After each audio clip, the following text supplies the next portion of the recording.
వటవృక్షం కార్యం బీజం సంక్షేపం. ఇప్పుడు తెలుస్తుంది కదా, ఒక్క బీజంలో సంక్షేపంగా వృక్షమంతా ఉంది. అలాగే తన యందు సర్వజగత్తు సంక్షేపంగా కలిగినటువంటి వాడు సంక్షేప్త. క్షేమకృత్, అతడు ఏం చేస్తాడంటే క్షేమం కలిగిస్తాడు. భగవంతుడి స్వభావమే క్షేమం కలిగించుట. క్షేమకృత్ అంటే క్షేమాన్ని కలిగించినవాడు. క్షేమం అంటే యోగక్షేమం వహామ్యహం. భగవానుడే చెప్పాడు, లేనిది లభించడం యోగం, ఉన్నది పోకుండా ఉండడం క్షేమం. ఇప్పుడు ప్రతివాడికి రెండు కావాలని ఉందా లేదా? అది ఇచ్చేవాడిని నేనే అన్నాడు ఇక్కడ. యోగక్షేమం. అసలు క్షేమం అనే మాటకు అర్థం ఏమిటి? అందరికీ క్షేమం అంటే అందరు క్షేమంగా ఉన్నారా? అది అవసరమేలండి. ఇది ఒక అర్థం. అసలు క్షేమమేది? నువ్వు ఇవాళ క్షేమంగా ఉన్నది అనుకుంటున్నది ఎప్పుడు క్షేమంగా ఉండదు. అది గుర్తుపెట్టుకో. ఎప్పుడూ క్షేమంగా ఉండేది ఒకటి ఉన్నది. అదేమిటో తెలుసా? క్షయే క్షీ నివాసగత్యో క్షీ హింసాయం అనే ప్రకారంగా సర్వబంధములు తొలగుటయే క్షేమము అని ఇక్కడ అర్థం. సన్యాసికుడి దగ్గరికి వచ్చి సర్వబంధములు తొలగించువాడే క్షేమకృత్. బంధాలు దుఃఖాలు తొలగించడమే క్షేమం, అది కలిగించేవాడే క్షేమకృత్. ఇప్పుడు ఏది బాగులేదండి ఇందులో? సంక్షేప్త క్షేమకృత్. ఇక్కడ మళ్ళీ వెనక్కి వెళ్దాం. వెనక్కి వెళ్తూనే అనుకోవద్దు. అనివర్తి, దేని నుంచి మరలని వాడు అంటే సాంసారికమైన ధర్మములు విషయములు ఇవి విడిచిపెట్టకుండా ఎవడైతే పాటిస్తాడో వాడు అనివర్తి, అంటే ప్రవృత్తి ధర్మంలో ఉన్నటువంటి వాడు. ఇవన్నీ విడిచిపెట్టి ఎవడైతే వెడుతున్నా వాడు సన్యాసి, వాడు నివృత్తాత్మ. మళ్ళీ ప్రవృత్తి రూపంలో నివృత్తి రూపంలో ఉన్నటువంటి వాడు అని చక్కగా చెప్పారు. అలాంటి వాడే తర్వాత మాట ఏంటంటే, ఎవరైతే ప్రవృత్తి ధర్మంలో వాటిలో ఉంటారో వాడికి అన్ని ఒక దగ్గర సమకూర్చి పెడుతున్నాడు. సంక్షేప్త, అన్ని సమకూర్చుకోవడం, అది ప్రవృత్తి ధర్మం. క్షేమకృత్, అన్ని బంధాలు నిర్మూలించడం నివృత్తి ధర్మం. కనుక ఇక్కడ వరుసగా చూస్తే ఆ నామంలో కూర్పులో ఎంత అందం ఉందంటే అనివర్తి నివృత్తాత్మ, ప్రవృత్తి నివృత్తి రూప ధర్మం. దానికే మరొక పాట సంక్షేప్త క్షేమకృత్. ఇన్ని చేస్తాడు. ఆయన అసలు స్వరూపము అటు ఇటు రెండుగా ఉండడం కాదు. ఇన్ని చేస్తున్న ఆయన స్వరూపం శివ. శివ అనే మాటకు ఒకటే అర్థం, నిర్గుణ స్థితిలో ఉన్నటువంటి వాడు. నిస్త్రయగుణ్య, త్రిగుణములకు అతీతముగా ఉన్నవాడు శివుడు. అంతేకాదు ఇన్ని ఆయన ఎందే జరుగుతున్నాయి కదండి. ప్రవృత్తి అయినా నివృత్తి అయినా ఆయనలోనే జరుగుతున్నాయి. ప్రవృత్తి మార్గంలో ఉన్నవాడు కూడా పరమాత్మ ఎందే ఉన్నాడు నిజానికి. అయితే ప్రపంచం పట్టింది కనుక పరమాత్మ గుర్తు రావట్లేదు ప్రవృత్తిలో ఉన్నవాడికి. ప్రవృత్తి మార్గం అంటే సంసారంలో ఏర్పడి కొట్టుకోవడమే ప్రవృత్తి. వాడికి పరమాత్మ గుర్తు రావట్లేదు, కానీ పరమాత్మలోనే ఉన్నాడు వాడు కూడా. ఎందుకు గుర్తు రావట్లేదు చెప్పండి? ఆ గుర్తులో సంసారం ఉంది, అది బాధ. సంసారం గుర్తులో ఉంది కనుక పరమాత్మ గుర్తు రావట్లేదు. కానీ సన్యాసికి పరమాత్మే గుర్తుంటాడు, ఇది గుర్తుండదు. కానీ రెండిట్లోనూ పరమాత్మ ఉన్నాడు, ఇది తెలుసుకోండి ఇక్కడ. అందుకే రెండిట్లో ఉంటూ రెండుకి అంటకుండా ఉన్నవాడే శివ. తర్వాతి మాట సంక్షేప్త క్షేమకృత్ శివ. విష్ణు సహస్రనామాలు 2 మార్లు శివనామం వచ్చిందని ఇక్కడ. అంటే శివుడు ఆయన. శివశబ్దానికి ఇంకొక అర్థం ఇక్కడ చెప్తాం. మిగిలిన అర్థాలు నేను చెప్పను, ఇదివరకు చెప్పాను, నాకు జ్ఞాపకం ఉంది. సర్వశర్వ శివస్థాణు. ఇంకొక అర్థం చెప్పేసుకుంది ఇక్కడ. చైతే అస్మిన్ సర్వమితి శివ. ఎవడు యందు అన్నీ ఆధారపడి ఉన్నాయో అతడు శివుడు. అటు ప్రవృత్తి మార్గం చెప్పాడు, ఇటు నివృత్తి మార్గం చెప్పాడు. ఈ రెండు ఆయన ఇచ్చినవేగా. కానీ ప్రవృత్తి నివృత్తి మార్గములు ఎవడి మీద ఆధారపడి ఉన్నాయో అతడు శివ. ఎంత అందమైన కుట్పండి. ఇక్కడి నుంచి శ్రీ అనే నామములతో ఒక వరుసగా కొన్ని శ్లోక పాదాలు వస్తున్నాయి. మీరు మొత్తం చదివితే మంత్రంలో ఉంటే 13 నామాలుగా ఇది తీసుకోవచ్చు. 13 నామాల మహామంత్రం. ఇది ఐశ్వర్యప్రదమైనటువంటి మంత్రం. ఇంక విడిచిపెడతామా?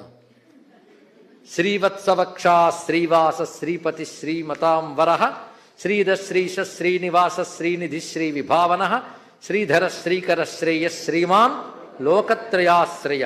ఇదో మంత్రంగా జపించుకోవచ్చు. ఇక్కడి నుంచి శ్రీ అనే నామములతో ఒక వరుసగా కొన్ని శ్లోక పాదాలు వస్తున్నాయి. మీరు మొత్తం చదివితే మంత్రంలో ఉంటే 13 నామాలుగా ఇది తీసుకోవచ్చు. 13 నామాల మహామంత్రం. ఇది ఐశ్వర్యప్రదమైనటువంటి మంత్రం. ఇంక విడిచిపెడతామా? శ్రీవత్సవక్షా శ్రీవాస శ్రీపతి శ్రీమతాంవర శ్రీధ శ్రీశ శ్రీనివాస శ్రీనిధి శ్రీ విభావన శ్రీధర శ్రీకర శ్రేయ శ్రీమాన్ లోకత్రయాశ్రయ. ఇదో మంత్రంగా జపించుకోవచ్చు. ఎవరు? ఐశ్వర్యం కావలసిన వారు. అసలు ఐశ్వర్యమైన పరమాత్మ కావలసిన వాళ్ళు కూడా చేసుకోదగ్గ మహామంత్రం అండి. పై ఇన్ని మాలు శ్రీ అని రావడంతో శ్రవ్యంగా ఉంటుంది. విష్ణు శాస్త్రంలో అందం ఏంటంటే అర్థమైన అర్థం కాకపోయినా వింటూ ఉంటే హాయిగా ఉంటుంది. అది శబ్దశక్తి. అది కుముదహ, ఆనందం కలిగించే శబ్దం. విష్ణు శాస్త్రమే. శబ్దానికి ఒక శక్తి ఉంటుంది, ముందే చెప్పాం కదా, ఆయన నామాలే కదా. అర్థం చూస్తుంటే ఇంకా మధురంగా ఒక్కొక్క దానిలో బోల్డ్ వస్తున్నాయి. ఎందుకంటే సంక్షేపం నుంచి విస్తారం వచ్చినట్టు ఎన్నో వస్తున్నాయి. ఇప్పుడు శ్రీవత్స వక్ష అంటే శ్రీవత్స లాంఛనము వక్షస్థలంలో కలిగినటువంటి నారాయణుడు, ఇది అర్థం ఇక్కడ. అయితే శ్రీవత్స వక్ష శబ్దానికి వైదికమైన మరొక అర్థం చెప్పారంటే, వత్స అనే మాటకి పలుకునది అని అర్థం. వద్ వ్యక్తాయాం వాచి అనే ధాతువును అనుసరించి వదతి ఇది వత్స, పలుకునది వత్సము అంటే శబ్దించినది. ఏది? వేదము. వేదానికి మరొక పేరు శ్రీ. అది శ్రీరూపమైన వేదధ్వని ఎవడి హృదయములో ఉన్నదో అతడు శ్రీవత్స వక్షాహ. ఈ అర్థం కూడా మనం తీసుకోవచ్చు రెండును. మొదటిది శ్రీవత్స లాంఛనంతో ఉన్నటువంటి నారాయణుడు. నారాయణ వక్షస్థలంలో శ్రీవత్సము అనే ఒక లాంఛనం ఉంటుంది. లాంఛనం అంటే ఒక గుర్తు, అది ఉంటుంది. శ్రీవాస, శ్రీవాస అంటే లక్ష్మికి నివాసమైన వాడు. లక్ష్మి అనే మాటకు మనం స్త్రీ అనే మాటకు అర్థం చెప్పుకున్న శోభ, కాంతి, కళ ఇవన్నీ ఆయనలో ఉన్నాయి. శోభ, కాంతి, కళ, వైభవం అన్నీ ఆయనలో ఉన్నాయి గనక ఆయన శ్రీవాస. శ్రీపతి ఏదో ఆయనలో ఉన్నాయి కానీ వాటి మీద ఆయనకి ఏం అధికారం లేదని లేదు. తనలో ఉన్న వాటి మీద తనకు అధికారం ఉండాలి కదండి. ఇప్పుడు మనలో అన్నీ ఉన్నాయి, వాటి మీద అధికారం లేదు, ఎలా చెప్తారు వినాల్సిందే. కానీ తన యందున్న సంపదలకి తానే పతి, అందుకే శ్రీపతి అంటే లక్ష్మికి పతి అయినవాడు. ఒక అర్థం తెలుస్తూనుంది, సిరులకు ఏలికైనటువంటి వాడు. పైగా పతి అనే శబ్దానికి ఇంకో అర్థం చెప్పుకోం, రక్షతి పాతి ఇది అంటే స్త్రీని రక్షించువాడు. స్త్రీని రక్షించాలండి, పోతే అలాగా. కానీ సర్వ జగత్తులో ఉన్న ఐశ్వర్యాల్ని రక్షించేవాడు శ్రీపతి. లక్ష్మీపతి అని అర్థం తీసుకోవచ్చు, ఇది తీసుకోవాలి ఇక్కడ. అంతేకాదు ఇక్కడ శ్రీ శ్రీ శ్రీ ఇన్ని మార్లు వస్తుంది కనుక శ్రీకి ఒక అద్భుతమైన అర్థం అని తెలుసుకోండి ఇక్కడ. అది రుచ సామాన యజూగుంషి సాహి శ్రీరమృతా సతాం అని వేదమునకు శ్రీ అనే పేరు చెప్పింది తెలుసుకోండి ఇక్కడ. వేదమే నారాయణుడు. అదే లక్ష్మీ సహస్రనామ స్తోత్రం ఎప్పుడైనా మీరు చదివితే వేదస్వరూపిణి అని లక్ష్మీదేవినే చెప్తారు. అంతేందుకు మీరు శ్రీ సూక్తం చదువుతుంటారు. జాత వేదో మమావహ, వేదమే లక్ష్మీ స్వరూపం, మరుగుడు కాదు. ఇది బాగా తెలుసుకోండి. వేదమే లక్ష్మి అంటే జ్ఞానమే లక్ష్మి. ఎంతవరకు ఐశ్వర్యము, శోభ, కాంతి, కళ అన్నాం కదా. కనుకనే శ్రీ అంటే జ్ఞానం అని అర్థం చేసుకుంటే వేదము జ్ఞానము ఎవడియందున్నాయో వాడు, వేదమునికి జ్ఞానమునకు ఎవడు ప్రభువో అతడు. అందుకే వేదైశ్చ సర్వైరహమే వేద్య ఇత్యాది విషయం మనకు తెలుసుకోవాలి. శ్రీమతాం వరహ, శ్రీమంతులలో శ్రేష్ఠుడు. మన శ్రీమంతులను చాలామందిని చూస్తూ ఉంటాం. బాగా సంపద ఉన్న వాళ్ళని మనం శ్రీమంతుడండి అంటూ ఉంటాం. కానీ సంపద ఉన్న వాళ్ళందరూ శ్రీమంతులు. వాడికంటే వీడు శ్రీమంతుడు, వీడికంటే వాడు శ్రీమంతుడు. అవును కదా. మొత్తం వరల్డ్ వైడ్ ఉన్నటువంటి 10 మంది బిలియనర్స్ నేను 10వ వాడండి అన్నారు. అటు పైన 9 మంది ఉన్నారు. వాళ్ళ లిస్టు కూడా గ్యారంటీ లేదు. మరో 2వ ఏడు వచ్చేవాడికి మొదటి వాడు 10వ వాడు కూడా కావచ్చు. ఇదేమిటండి, వీళ్ళందరూ మారిపోయే స్త్రీలు. కానీ ఎప్పుడు శ్రీ ఆయన దగ్గర ఉంది. ఆయన మించి శ్రీమంతుడు మరొకడు లేడు గనక శ్రీమతాం వరహ, శ్రీమంతుల్లో గొప్పవాడు. మీరు శ్రద్ధగా వింటున్నారు కనుక మరొక అర్థం చెప్పనా. శ్రీమంతులు ఎవరిని వరిస్తారో వాడు అన్నాడు ఇక్కడ. వరించుట అంటే కోరుకొనుట, కావాలి అనుకొనుట. ఇక్కడ ఒక్కరి ప్రశ్నించుకుందాం. ఇన్ని విష్ణు సహస్రం చదువుతాం కానీ విష్ణువు కావాలని అనుకుంటున్నామా? ఉన్నమాట చెప్పేసేయండి. విష్ణు సహస్రం వల్ల ఏదో కావాలంటాం కానీ విష్ణువు కావాలనుకుంటామా? విష్ణువు కావాలనుకునేవాడు శ్రీమంతుడే కావాలనుకుంటాడు. శ్రీమంతుడు జ్ఞానము కలవాడు. వేదాది జ్ఞానం కలిగిన వాళ్ళు ఆయన తప్ప ఇంకోటి అక్కర్లేదంటారు. తెలివైన వాళ్ళు ఆయన్ని అడుగుతారు. మనమా ఆయన దగ్గరికి వెళ్ళి కూడా మా వాళ్ళు బాగుండాలి, వీడు బాగుండాలని అడుగుతా ఆయన అడుగుతున్నామండి. ఆయన్నే కోరుకునే వాళ్ళు ఎవరండి? ఒక ప్రహ్లాదుడు ఆయన్నే కోరుకున్నాడు. నీవే తప్ప ఈ తప్పరం బరుగా అంటే నన్ను ఈ కష్టం నుంచి కాపాడటం నువ్వు తప్ప ఇంకో లేడని కాదు. ఈ కష్టం ఇవాళ ఒకటి వచ్చింది, రేపు ఒకటి వస్తుంది. నాకు ఇవి కాదు కావాల్సింది, నువ్వే కావాలి, నువ్వు తప్ప నాకు మరొకటి లేదని అర్థం. గజేంద్రుడి మాటలో ఉన్న అర్థం తెలుసుకుంటాం. అందుకు శ్రీమతాం వరహ, వాళ్ళు వరిస్తూ ఉన్నటువంటి వారు. ఎంత అందమైనటువంటి మాట. అలాంటి వాడు. అందుకే మనకంటే శ్రీమంతులు దేవతలు, ఒక సంపద కలిగిన వాళ్ళు కనుక. మనకంటే శ్రీమంతులు యోగులు, జ్ఞానం కలిగిన వారు కనుక.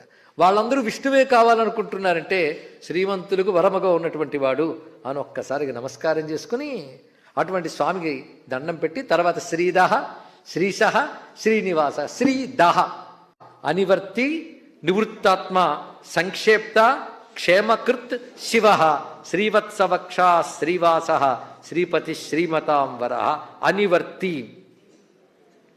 అనివర్తి అంటే అర్థం మరలినవాడు, అంటే ఒక దాంట్లో ఉంటూ దాని నుంచి బయటకు వచ్చేసినవాడు, వాడు అనివర్తి.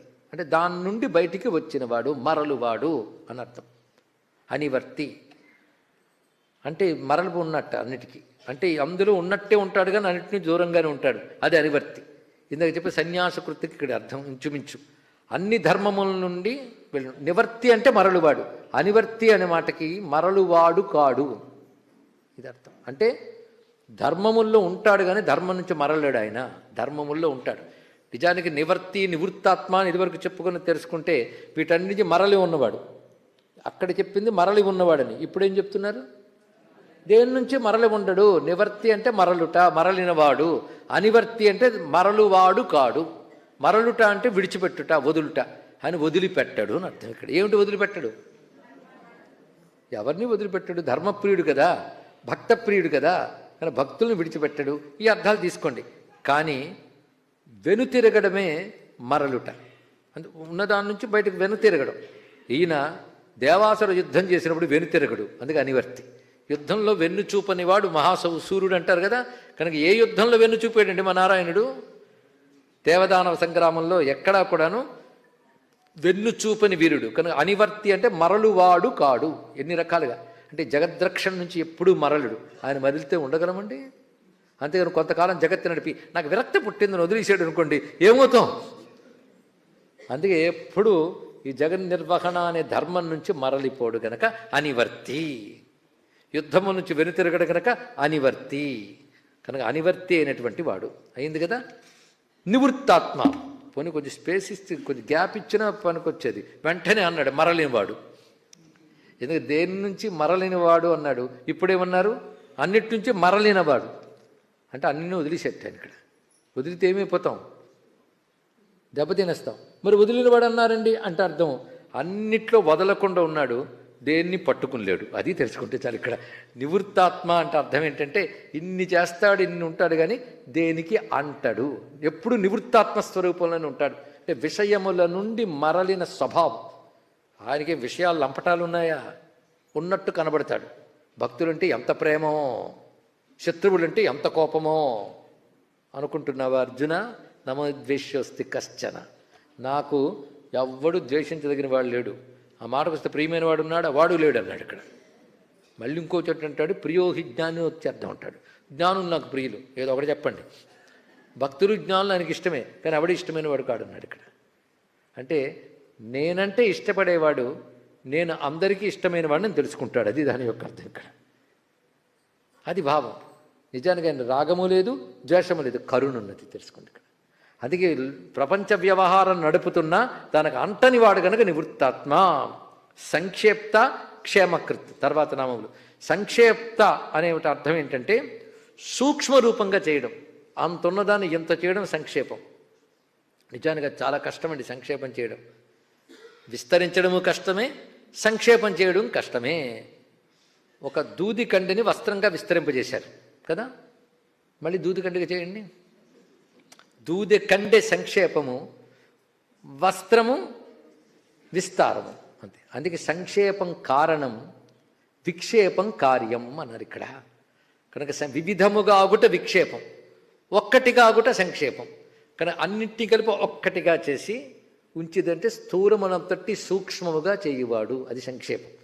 అందుకే జగత్తంతా విస్తరిల్లిన తర్వాత ప్రళయకాలంలో మొత్తం ఎక్కడికి పోతుంది? నశించిపోదు, అంతా ఒక దగ్గర లాగేసుకుంటాడు. మళ్ళీ తర్వాత జగద్రూపంలో విస్తరింపజేస్తాడు. రామకృష్ణ పరమహంస గొప్ప మాట చెప్పాడండి. ఆయన వీధిలోంచి వెళ్తుంటే ఒక ఆమె బొమ్మలు అమ్ముకునేది. బొట్టలోంచి బొమ్మలన్నీ తీసి పెట్టేదిట. ఎవడో బొమ్మ కొనుక్కున్నవాడు కొనుక్కుని వెళ్ళాడు, మిగిలిన బొమ్మలన్నీ మన బొట్టలో వేసిందిట. కానీ కర్మ తీరిన బొమ్మలు వెళ్ళిపోయాక ఇంక కర్మ ఉన్న బొమ్మల్ని బొట్టల్లో వేసుకుని మళ్ళీ సృష్టిలో పరిచేవాడు భగవంతుడు. ఇప్పుడు ఎంత గొప్పగా చెప్పాడండి ఇక్కడ. కనుక సంక్షేప్త వాడి ఇలా సంక్షేపణం చేస్తాడు. అది అందమైనటువంటి వృక్షం. ఇంకా చెప్పాలంటే వటవృక్షం కార్యం, బీజం సంక్షేపం. ఇప్పుడు తెలుస్తుంది కదా, ఒక్క బీజంలో సంక్షేపంగా వృక్షం అంతా ఉంది. అలాగే తన యందు సర్వజగత్తు సంక్షేపంగా కలిగినటువంటి వాడు సంక్షేప్త. క్షేమకృత్ శమధర్మం గురించి చెప్తూ మాండుక్యోపనిషత్తులో ప్రపంచోపశమం శాంతం అన్నాడు ఇక్కడ. ప్రపంచ దృష్టి పూర్తిగా శమించిపోతే కలిగే స్థితి ఏమిటి? ఏమంటారు? మరొక్కసారి చెప్పండి. శమశాంత. తర్వాత ఇక్కడ శమ శాంత, అన్నీ తొలగిపోయిన తర్వాత ఉండే స్థితి. ఉదాహరణకి ఒక కొలనులో అలలు అలా కదులుతున్నాయి, శమము లేదు, అలలు ఆగిపోయాయి. అప్పుడు ఎలా ఉంటుంది కొలను? శాంతం. అందుకే అలలు అనగుట శమము, అనగిన స్థితి శాంతము. అది శమ శాంత. సన్యాసకృత్ శమశాంత. ఇది శాంతం ఎంత గొప్పది అంటే, శాంత అవికృత మానస స్వస్థోవా అని అర్థం చెప్పారు. అవికృత మానసక శాంత. ఎవడికి మనోవికారములు ఉండవో వాడు శాంతుడు. అసలు అది వస్తే కానీ సుఖం లేదు తెలుసా, అంతవరకు ఎప్పుడూ కష్టమే. అందుకే శాంతము లేక సౌఖ్యము లేదు. అంతేగాని మా వేదాంతం తెలుసండి, మేము చెప్తాం, మీరే చెప్తారా, మేము చెప్తామని కొందరు తయారవుతుంటారు. వాళ్ళకి ఏం లభిస్తుందండి? అందుకే దాంతునికైనా వేదాంతునికైనా శాంతము లేక సౌఖ్యము లేదన్నారు మా త్యాగయ్య. అంటే తత్కాలంగా ఇంద్రియాలను నిగ్రహించవచ్చుగాక, అందుకు దాంతుడు. వేదాంత వాక్యాలు వల్లె వేయొచ్చుగాక, మాకు తెలుసు మహావాక్యాలు, మీకేనా అన్నారు అంటే వాడికి కూడా శాంతం లేకపోతే సౌఖ్యం లేదు తెలుసుకో అన్నారు. ఇది శాంత స్థితి. ఎంత గొప్పగా శమ శాంత. నిష్ఠ. తర్వాత శాంతం నిష్ఠగా ఉండాలండి. నిష్ఠ అంటే నియమం నిష్ఠ అని అర్థంలో వాడతాం, అవి కూడా భగవంతుడే. కానీ శాంత స్థితిలో నిలిచిపోవడమే నిష్ఠ. అంతే, నేను కొద్ది కాలం శాంతంగా ఉన్నానండి, తర్వాత ఉండలేకపోయానంటే అలాగండి. ఇక్కడ శాంతమునందు నిలిచిపోవుట, అది నిష్ఠ. ఆ స్థితి భగవత్ స్వరూపం. అంతేకాదు భగవంతుడి విధంగా నిష్ఠే. ఎందుకంటే ఎంత జగత్తు తానై కూడా ఏ మనోవికారం లేనివాడు, ఎప్పుడు స్వస్థుడే. స్వస్థత ఎప్పుడైనా విన్నారా? ఆరోగ్యంగా ఉండడు, ఆరోగ్యం ఉంటే శాంతంగానే ఉంటాడు ఎవడైనా. స్వస్థత. స్వస్థత అంటే స్వస్వరూపమునందు ఉండుటయే స్వస్థత.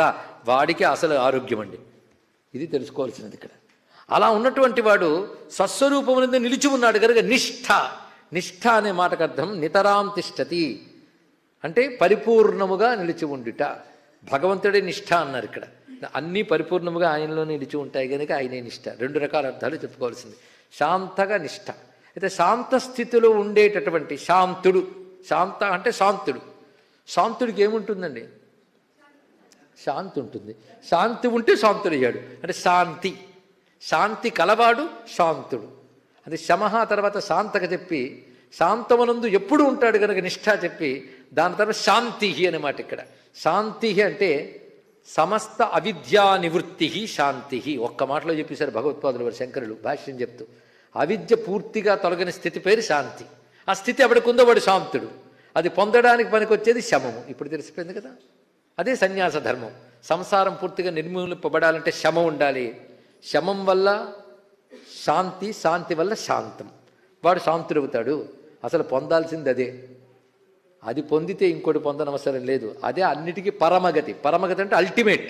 అక్కడికి వెళ్ళి వాడు ఇంకోటి పొందక్కర్లేదు. అక్కడికి వెళ్ళే వరకు ఇది అది అది ఇది, అక్కడికి వెళ్ళేది అదే. అందుకే పరమమైన ఆశ్రయం కనుక పరాయణం తర్వాత పెట్టాడు. సన్యాసికి ధర్మం ఏమిటాయి అంటే ఒకటే ధర్మం, శమః. సన్యాసకృత్ శమః. సన్యాసంలో ప్రధానం కనబడాల్సిన లక్షణం శమః. కోపం, పరుషవాక్కు, 10 మందిని ఒక దగ్గరకు పోగేసి వాడిని తిట్టా వీడిని తిట్టా ఇవి చేశారంటే వేషధారే తప్ప సన్యాసి కాడు. ఇది తెలుసుకోండి ఇక్కడ. కానీ సన్యాసికి ఉండవలసిన ధర్మం శమము. శమము దమము విన్నారు కదా. దమము అంటే బాహ్యేంద్రియ నిగ్రహము, శమము అంటే అంతరింద్రియ నిగ్రహం, అంటే మనస్సుని నిగ్రహించుట. మరి దమం ఎందుకు చెప్పలేదండి? మీరు కొంచెం ఆలోచిస్తుండండి. ఏది చెప్తే విన్నది వింటాను, నిద్రపోయింది నిద్రపోతాం అనకుండా. శమం అనేది అంతరింద్రియ నిగ్రహమే చెప్పారు కానీ బాహ్యేంద్రియ నిగ్రహం ఇక్కడ ఎందుకు చెప్పలేదు అంటే, ముందు మనస్సుతో అనుకుంటే కదా బాహ్యేంద్రియాలను నిగ్రహిస్తాం. నేను బాహ్యేంద్రియాలను నిగ్రహిస్తాను అనుకోవలసిందేది మనస్సు. అంతేకాకుండా దృశ్యం, అక్కడ పదార్థం కనబడుతుంది, తినేయాలి అనిపిస్తూ ఉంటుంది. దేనికి? ఇంద్రియానికి. కూడదని చెప్పేది ఎవరు? అంటే బాహ్యేంద్రియాన్ని నిగ్రహించాలని ఉండవలసిందేది అందుకు మనస్సును ప్రధానం నిగ్రహించడం కనుకనే శమమునకు ప్రాధాన్యం చెప్పారు. శమము అంటే ముఖ్యంగా చెప్పవలసినది ఇంద్రియ వృత్తులను మనస్సుతో సహా, మనస్సు కూడా ఇంద్రియమే, మనస్సుతో సహా నిరోధించుటయే శమము. ఈ శమం ఎక్కడ ఉంటుందో అక్కడ విష్ణువు ఉన్నట్టేనండి. శమం ఆయన స్వరూపం. అలాంటి శమస్వరూపుడు. అందుకు ఒక్కొక్క ఆశ్రమంలో ఒకటి ప్రధాన ధర్మం చెప్పారు చూడండి. ధర్మో నియమో వనవాసినం. వానప్రస్థులకి శాస్త్రము చెప్పిన ధర్మాలు పాటించడమే, మన లోక వ్యవహారాల్లో అది వాడి ధర్మం. దానమేవ గృహస్థానం. గృహస్థులకి దానము ధర్మం. శుశ్రూష బ్రహ్మచారినం. బ్రహ్మచారికి గురు శుశ్రూష ధర్మం. ఇప్పుడు తెలుస్తుంది కదా, గురు శుశ్రూష బ్రహ్మచారికి ధర్మము, గృహస్థుకి దానము ధర్మము. అంటే ఇదొకటే ధర్మం కాదు, అన్నీ ఉంటాయి, కానీ మెయిన్ ఇంపార్టెంట్ ప్రధానం అది ఉండి తీరాలి. గృహస్థు దానం చేయాలి, బ్రహ్మచారి ఏం చేయాలి, గురు శుశ్రూష చేయాలి. వానప్రస్థాశ్రమవాసి ఏం చేయాలి, శాస్త్రంలో ఏం చెప్పిందో ధర్మాన్ని పాటించాలి. మరి యతికేం ధర్మం? యతీనాం ప్రశమో ధర్మో నియమో వనవాసినాం. వనవాసికి నియమము అవసరం, అంటే తపో నియమములు, శాస్త్ర నియమాలు. సన్యాసికి శమము ధర్మం, ప్రశమో ధర్మ. కనుక సన్యాసకృత్ తర్వాత శమ అని మాట చెప్పడంలో అది విశేషం. శమము ఉండాలండి. కనుక శమమే భగవత్ స్వరూపం. సన్యాసాన్ని కలిగించే భగవానుడు అంటే అన్ని సంసార బంధలాన్ని నిర్మూలించుటయే సన్యాసకృత్. ఇదొక అర్థం. ఇంతవరకు ఆశ్రమపరంగా చెప్పాం. సంసార బంధనాన్ని నిర్మూలిస్తాడు, అదే కదా అసలు. మరి భిషక్ అంటే చేసే పనే అది.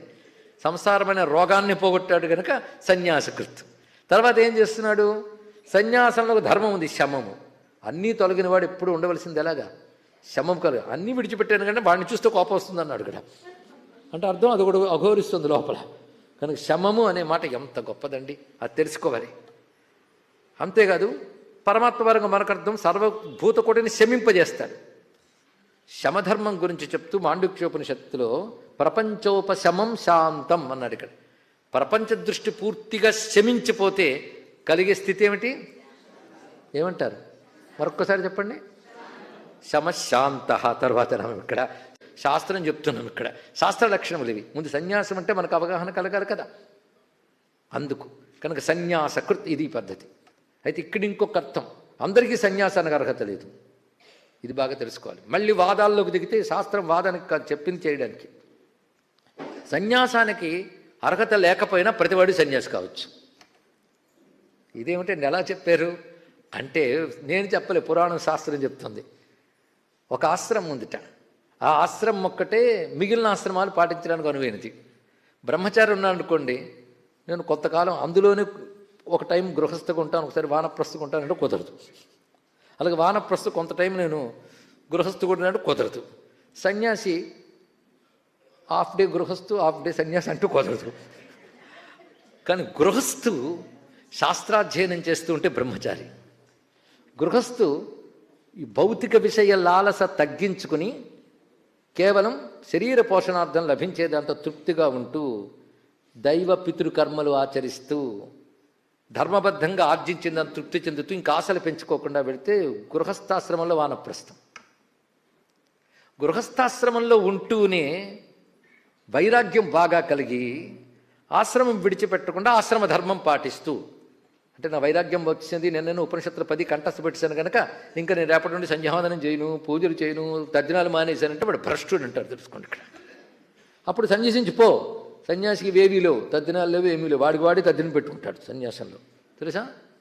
కానీ గృహస్థ ధర్మాల నుండి 4 ఉపనిషత్తులు చదివాం కనుక ఇది ముఖ్యమండి, పూజలు ముఖ్యమా, పునస్కారాలు ముఖ్యమా అంటే భ్రష్టుడు అంటారు. తెలియాలి, నువ్వు ఉన్నది గృహస్థాశ్రమంలో, దానికి తగ్గట్టు ఉండాలి. ఎందుకంటే పడవలో వెళుతూ ఉన్నాం, అసలు పడవ నేను కాదు కదండి, ఆ ఒడ్డులో చేరినా ఇక్కడున్న ఒకడే ఆత్మ. కనుక ఒడ్డులో ఎవడున్నాడు, వాడే ఇక్కడున్నాడు. కనుక పడవక్కర్లేదని తెడ్డొదిలేస్తే మునిగిపోతారు. తెలుసుకోండి ఇక్కడ. నువ్వు ఉన్నది నదిలో కనుక ఒడ్డుకి వెళ్ళే వరకు పడవని జాగ్రత్తగా నడపాలి. నువ్వు గృహస్థాశ్రమంలో ఉన్నావు గారు గృహస్థ ధర్మం పాటించాలి. కనుక గృహస్థ సన్యాసి ఎప్పుడవుతాడు, జనక మహారాజుని చూసి తెలుసుకున్నాడు ఇక్కడ. అంటే గృహస్థుగా తన ధర్మం తను పాటిస్తున్నాడు, కానీ అంటట్లేదు. విధిగా చేస్తున్నా అహంకారం లేదు. భగవదర్పణ బుద్ధితో చేస్తున్నాడు, సాక్షిగా అన్ని చూస్తున్నాడు. ఆత్మస్థితి ఎందే తానున్నాడు, తన ఆత్మవిచారంలోనే ఉన్నాడు. ఆత్మవిచారణ ఉంది, ఆత్మస్థితి ఉన్నది. గృహస్థంలో సన్యాసం. కానీ గృహస్థ సన్యాసి కావచ్చు, చూసారా. దానికి బట్ట మార్చక్కర్లేదు, ఎక్కడికో పోనక్కర్లేదు. అది గృహస్థాశ్రమంలో ఉండే సన్యాసులు ఎంతమంది ఉన్నారో. నేను అలాంటి వాడిని అన్నాడు కృష్ణుడు. ఎంత పనిచేసాడు, యుద్ధాలు చేసి. నేనే కాదు, జనకాదయ అని చెప్పాడు ఇక్కడ. వాళ్ళు అలాంటి వాళ్ళే. కనుక సన్యాసం అనేది ఒక ఆశ్రమ వ్యవస్థగా ఎంత గౌరవించాలో ఒక స్థితిగా అంత తెలుసుకోవాలి. ఈ రెండూ తెలుసుకోవాలి. ఇక్కడ ఈ స్థితి నీకు ఎలా వస్తుంది? సన్యాస స్థితి ఎలా వస్తున్నది? ఆ స్థితి రానంత వరకు గృహస్థ ధర్మం పాటిస్తూ ఉండాలి. అది భగవదర్పణ బుద్ధితో భగవద్భక్తితో చేస్తే భగవంతుడు దయ చూపించి నీకు ఆ జ్ఞాన స్థితిని ఇస్తాడు. ఆ జ్ఞాన స్థితి ఎవరిచ్చాడు? అందుకే సన్యాసకృత్, సన్యాసమును కలిగించువాడు. అంతేకాదు సన్యాసమనే నివృత్తి మార్గ వ్యవస్థని వేదరూపంగా ఏర్పరిచిన వాడని మొదటి అర్థం. రెండవది, ఉత్తమ సాధకుడు భగవంతుడే కావాలనుకునే వాడికి అటువంటి సన్యాసతత్వాన్ని ఇస్తాడు. వాడికి ఒకటే ఉంటుంది, వాడికి లక్ష్యం వేదాంత విజ్ఞాన సునిశ్చితార్థా సన్యాసయోగాద్యతయ శుద్ధసత్వా తే బ్రహ్మలోకేతు పరాంతకాలే పరామృతాత్ పరిముచ్యంతి సర్వే. ఇందాక చదివారు, మనకి నోటుకొచ్చు అదే బాధ.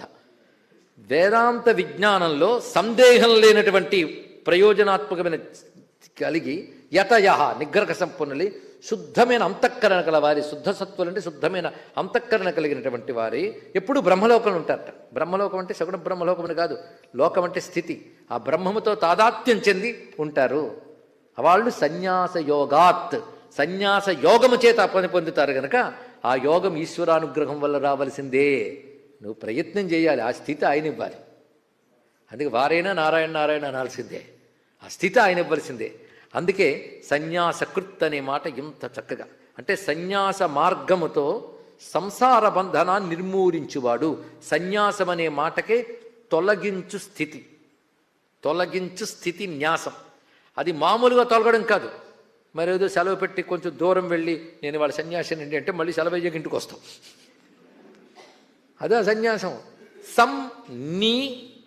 న్యాసం, సన్యాసం అంటే సంపూర్ణముగా సమగ్రముగా విషయముల నుంచి తొలగిన స్థితి పేరు సన్యాసము. ఆ స్థితి రావడం అంత తేలికండి. ఎంతో ధ్యానం చేసినప్పుడు పరమాత్మే కావాలనిపిస్తుంది. మళ్ళీ పక్కన ఫోన్ చూడగానే అమ్మాయి చేసిందా అయిపోయాం, లాగేస్తే అంత తేలిక కాదు. అది భగవానుడు ఇవ్వవలసిందే ఆ స్థితి. అందుకే సన్యాసకృత్ అనే మాటకి ఇంత అర్థం. ఆయనే సన్యాస మార్గము ద్వారా సంసార బంధనాన్ని సంపూర్ణముగా నిర్మూలించువాడు సన్యాసి. సన్యాసికి ధర్మం ఏమిటాయి అంటే ఒకటే ధర్మం, శమః. కాషాయ దండమాత్రేణ యతి సంపూజ్యతే సదా అన్నారు. వాడి సన్యాస ధర్మంతో ఉన్నాడా లేదా నీకు అనవసరం. వాడి సన్యాసం పద్ధతిగా తీసుకుంటే చాలు, వాడు నమస్కరించు. నిజంగా సన్యాస స్థితికి వెళ్ళిపోయాడు అనుకోండి, నీ భాగ్యం. అది సన్యాసం మళ్ళీ రెండు రకాలు, వివిధిషా సన్యాసం, విద్వత్ సన్యాసం అని రెండు చెప్పారు ఇక్కడ. అంటే ఒకడు వివేకవంతుడే, లౌకిక విషయాల పట్ల వైరాగ్యం కలిగి, వైరాగ్యం లేని వాడికి సన్యాసం లేదు. ఇది గుర్తుపెట్టుకోండి, వైరాగ్యం లేని వాడికి సన్యాసం లేదు. ఎలాగో ఫ్రీగా ఉన్నాను కనుక, ఖాళీగా ఉన్నాను, పనేమి లేదు కనుక సన్యాసం అవుతున్నా, పని లేకపోవడం సన్యాసి కాదు, తెలుసుకోండి. ఇక్కడ మహావైరాగ్యవంతుడు అయి ఉండాలి, వివేకవంతుడై ఉండాలి, అకుంఠితమైనటువంటి వైరాగ్యం సామాన్యం కాదండి. ఇంకా మరి లౌకిక విషయాల్లోకి దూరను అనేటువంటి నిశ్చయాత్మకమైనటువంటి బుద్ధి కలిగిన వాడు సన్యాసి కాగలడు. వాడికి ఏర్పరిచిన ఒక ధర్మం ఉంది. సన్యాసి అంటే ఖాళీగా తిరగడం కాదు, వాడికి కొన్ని నియమాలు ఉన్నాయి. గృహస్థుకున్నట్టే ఎన్ని నియమాలు పాప సన్యాసి నియమాలు సామాన్యం కాదు. వాడు వాదాల్లో దిక్కకూడదు, సభలు సమావేశాలు చేయకూడదు, తగుదునమ్మా అని ముందుకు రాకూడదు, వీలైనంత ఏకాంత జీవితం ఉండాలి, నిరంతరం బ్రహ్మతత్వ చింతన చేయాలి, శమము దమము మొదలైన ప్రధానంగా ఉండాలి. ఇవన్నీ సన్యాస నియమాలు. అవి వాటి పరమాత్మను తెలుసుకొనుటకై సన్యాసాశ్రమాన్ని స్వీకరించి ఆ నియమాలు పాటిస్తూ గురువు ద్వారా నిరంతరం మహావాక్యముని శ్రవణం చేసి మననం చేస్తూ ఉండేవాడు వివిధిషా సన్యాసి. తెలుసుకోవాలనే తపనతో సన్యసించాడు. ఎందుకంటే మళ్ళీ ప్రపంచంలో పడిపోతే సాధన జరగదు. అందుకే ఆ దీక్షలో ఉంటాడు. వీళ్ళు వివిధిషా సన్యాసులు. విద్వత్ సన్యాసులు అంటే ఆ బ్రహ్మమును అనుభవానికి తెచ్చుకుని ఇంకా ప్రపంచముతో అంటకుండా తిరిగేటటువంటి మహానుభావులు ఉంటారు. ఆదిశంకర భగవత్పాదులు వంటి వారు, వాళ్ళు విద్వత్ సన్యాసులు అని చెప్పబడతారు. వివిధిషా సన్యాసం, విద్వత్ సన్యాసం. వీరు పనేమిటంటే ఏకాంతం, జనసంసదులోకి వెళ్ళకూడదు, అంతేకాదు వాద ప్రతివాదాల్లో పాల్గొనరాదు, ఇలాంటి నియమాలన్నీ ఉన్నాయి. దేశాన్ని ఉద్ధరిస్తాను బయలుదేరరాదు, ఇన్ని ఉన్నాయి వాళ్ళకి. శాస్త్రం చెప్తుంది, మీకు కావాలంటే ప్రమాణాలు కూడా ఉన్నాయి వీటన్నిటికి కూడా. పీఠాధీశ్వరుడి సన్యాసం వేరు, వారికి ధర్మ ప్రతిష్టాపన బాధ్యత ఉంది. అందుకే వారు పని కత్తిమీసాములు అంటుందండి. జ్ఞానమా కావలసినంత ఉంది బ్రహ్మవేత్తలు వారు. అటువంటిప్పుడు సర్వసంగ పరిత్యాగులై ఉంటారు, దేని మీద ఆసక్తి ఉండదు. అయినప్పటికీ వ్యవస్థని కాపాడడం కోసం అన్ని జాగ్రత్తగా చూసుకోవాలి, వైరాగ్యంతో ఉండాలి. ధర్మ ప్రతిష్టాపన. వారు నోటంట వచ్చేది అనుగ్రహ భాషను. అందుకని వారు చర్చలకు రారు, వారితో చర్చిస్తానడు తప్పు. పీఠాధీశులైన జగద్గురువులు శాసిస్తారు కానీ చర్చించరు, తెలుసుకోండి. ఇక్కడ వారి మాట శాసనం, వారి స్ఫురణ శాసనం. వారు ఉపాసించి బ్రహ్మముతో తాదాత్మ్యం చెందుతారు. మరి ఏ పీఠమునందున్నారో ఆ శారద, ఆ శక్తి వారికి స్ఫురణనిస్తుంది. అలాగని వాళ్ళకి శాస్త్రజ్ఞానం లేక కాదు, శాస్త్ర ప్రమాణంతోనే ఉంటారు. కానీ శాస్త్ర ప్రమాణాన్ని మించిన స్ఫురణ కూడా వాళ్ళకు ఉంటుంది. ఒక భారతీయ తీర్థ వారు ఒక విధుశేఖర భారతీ స్వామిని ఎంపిక చేశారు అంటే అటు శాస్త్రజ్ఞానము చూశారు, నిరంతరం శారదామూర్తికి అభిన్నులు గనక ఆదిశంకరులు ప్రతిష్ఠించిన ఆ శారదాదేవి స్ఫురణ ఉన్నది. అందుకు ఒక మాట చెప్తారు అక్కడ. ఆదిశంకరులే మఠామ్నాయంలో రచించారు. నా పీఠములందొచ్చే పీఠాధిపతులు నాకు అభిన్నులు అన్నాడు, నాకు వేరుకారు అన్నాడు. అని శంకరులే శాసించిన తర్వాత వారిని ప్రశ్నించడం మహాపాపం. వారిని ఆశ్రయించాలి, వారి పాదాలను నమ్ముకోవాలి. వారు ఏది చెప్తే అదే ధర్మం, తెలుసుకోండి ఇక్కడ. ఎందుకంటే వాళ్ళు చెప్పిన తర్వాత ధర్మం అవునా కాదా అని చర్చ చెయ్యరాదు. మహాపండితులైన ఏది ధర్మమని మీమాంస కలిగినప్పుడు వారి ముందు నిలబడినప్పుడు వారి నోట పలికినదే ధర్మము. ఏతదనుశాసనం ఏతదుపదేశ ఏష ఉపదేశ, అది ఉపదేశము. ఇది తెలుసుకోండి ఇక్కడ. అది సన్యాసంలో మరొక స్థాయి. అవి ఎక్కువ కూడదు. ప్రతివాడు పీఠాధిపతులు కాకూడదు. పీఠాధిపతులం కాలేదు కదా మనమే పీఠాలు పెట్టుకోకూడదు. ఇవి తెలుసుకోండి. ఇవి శాస్త్ర మర్యాదలు ఇప్పుడు చెప్తున్నటువంటివి. ఎవరికో అలుక కలిగించడం కోసమో బుజ్జగించడం కోసమో చెప్పట్లేదు, శాస్త్రం చెప్తున్నాం ఇక్కడ. శాస్త్ర లక్షణములు ఇవి. ముందు సన్యాసం అంటే మనకు అవగాహన కలగాలి కదా. అందుకు కనుక సన్యాసకృత్ ఇది పద్ధతి. అయితే ఇక్కడ ఇంకొక అర్థం, అందరికీ సన్యాసానికి అర్హత లేదు. తర్వాత నామం సంసార రోగం కుదరాలి కదా. సంసార రోగం కుదుర్చుకోవడం కోసం కొందరు ఏం చేస్తారు అంటే ఇంక ఈ సంసార విషయాలు జోలికి వెళ్ళరు. వెళితే కదా రోగం. ఇంకెంతకాలం ఇవే పట్టుకు వేలాడుతూ వీటి గురించి వాటి గురించి దుఃఖపడుతూ ఎప్పటికీ అవే పట్టుకు వేలాడుతుంటే పోతాం. ఎప్పుడో అప్పుడు పోయి మళ్ళీ అవే పట్టుకు వేలాడడానికి పుడతాం, అంతే కదా. ఏమి లాస్ అవ్వం, మళ్ళీ వీటిలోకి పెడతాం. గుర్తుపెట్టుకోండి ఇక్కడ. ఇంకా చాలని విచారణ చేసుకొని కొంతమంది తెలివైన వాళ్ళు ఉంటారు. వాళ్ళు ఏం చేస్తారంటే వాళ్ళు ఎక్కువ ఉండరులేండి, కొద్దిమంది. ఏకే అమృతత్వమానసు, ఏ కొద్దిమందో. అందుకే కతిచన చిదానందలహరీం భజంతి త్వాం ధన్యా. అందరూ కారు, కోటుకొకడు. కశ్చిత్ ధీర, ఎవడో ఒక్కడు. కోట్లలో ఎవడో ఒక్కడు. వాడేం చేస్తాడంటే ఇవన్నీ నిస్సారములని విషయములపై వాంఛల్ని తొలగించుకుంటూ విషయముల్ని పెంచే కర్మల్ని తొలగించుకుని శుద్ధుడై వాటిని త్యజించి శమము దమము మొదలైన అంటే అంతరింద్రియ బహిరింద్రియ నిగ్రహములు వహించి గురువు ద్వారా బ్రహ్మతత్వాన్ని పొంది నిరంతరం దానినే మననం చేస్తూ ఉంటాడు. వాడిని సన్యాసి అంటారు ఇక్కడ. ఈ సన్యాస స్థితి భగవద్ అనుగ్రహం వల్లనే లభిస్తుంది కనుక సన్యాసకృత్. తర్వాత నామం సన్యాసమును ఇచ్చువాడు, సన్యాసమును చేయువాడు. సన్యాసం భగవంతుడు ఇస్తాడండి, ఇది తెలుసుకోండి ఇక్కడ. ఆయన ఇవ్వాలి. అలాగే నాకు మొన్ననే ఇంట్లో వాళ్ళు కోపంగా ఉన్నానని చెప్పి వైరాగ్యం కలిగి సన్యాసి అయిపోయానంటే అది కాదు సన్యాసం. సన్యాసం పుచ్చుకోవడం ఒక పద్ధతి. మనకు వైరాగ్యం కలిగి కాషాయ వస్త్రాలు వేసుకుని వెళ్ళిపోతే తప్పు. ఊరికినే కాషాయ వస్త్రాలు వేసుకుంటే నగ్నంగా తిరిగినంత పాపం, తెలుసుకోండి ఇక్కడ. దశవిధ నగ్నాలని శాస్త్రం చెప్తుంది. కనుక మనం రిటైర్ అయిపోయి ఇంకా కాషాయాలను వెళదామంటే తప్పు. సన్యాసాశ్రమానికి ఒక పద్ధతి ఉంది. అందుకే ఆదిశంకరుడు జ్ఞాని అయినప్పటికీ ఆతుర సన్యాసం తీసుకున్నప్పటికీ పద్ధతిగా సన్యాసం తీసుకోవాలి. పద్ధతిగా సన్యాసం అంటే భారతీ తీర్థస్వామి వారు విధుశేఖర భారతీ తీర్థస్వామి వారికి ఇచ్చిన సన్నివేశం మనకు తెలుసు. అది శాస్త్రీయమైనటువంటి సన్యాసం. అలా సన్యాస స్వీకారం. అప్పుడు ఎవరిచ్చారు సన్యాసం? గురువు ఇచ్చాడు. అంటే వీడు యోగ్యుడిని చూడాలి, దానికి తగ్గట్టు ఇస్తాడు సన్యాసం. ఆదిశంకరులకు సన్యాసం ఇచ్చిన వారు గోవింద భగవత్పాదులు వారు అటువంటి వారు. కానీ ఈ సన్యాస స్థితికి తీసుకెళ్ళినటువంటి వాడు ఇన్ని గురు రూపాలతో ఉన్నటువంటి భగవానుడే గనక, వ్యాసుడి నామం కూడా గురువుల్లో ఒకటిగా చెప్పుకున్నాం కదా, భగవానుడే గనక సన్యాస స్థితిని ఇచ్చేవాడు. దీన్ని బట్టి అర్థం సన్యాసాశ్రమాన్ని ఇచ్చేవాడని అర్థం చెప్పుకోవచ్చు. ఎందుకంటే సన్యాసాశ్రమం ఉత్కృష్టమైన ఆశ్రమం. ఒక్క సన్యాసి కనబడితే శివుణ్ణి చూసినంత విష్ణువుని చూసినంత అని చెప్పారు. అయితే కలియుగంలో చాలా చాలా కనబడతాయి, అదే ప్రమాదం. ఎవరిని కాదననే శక్తి మనకు లేదు. వాడు సన్యాసి కాడనే శక్తి సంసారికి మనకు ఎక్కడ ఉంటుంది? ఎక్కడ? ఎందుకంటే సంసారంగానే సరిగ్గా లేవు. అందరూ గొప్ప గృహస్థులు అనుకున్నారా? పెళ్ళిళ్ళు చేసుకుని కుటుంబాలు వ్యవహరించే వాళ్ళందరూ గొప్ప గృహస్థులు ఇంకారు. గృహస్థు అనడానికి ఒక పద్ధతి ఉంది, బ్రహ్మచారికి ఒక నిర్వచనం ఉంది. పేర్లుంటే ఏమైనా ఈ రోజుల్లో పెళ్లి కాకపోతే బ్రహ్మచారి, పెళ్ళి అయితే గృహస్థు, రిటైర్ అయితే వానప్రస్థు, అందరూ వదిలిస్తే సన్యాసి. కాదు సన్యాసి, అంతే కదా.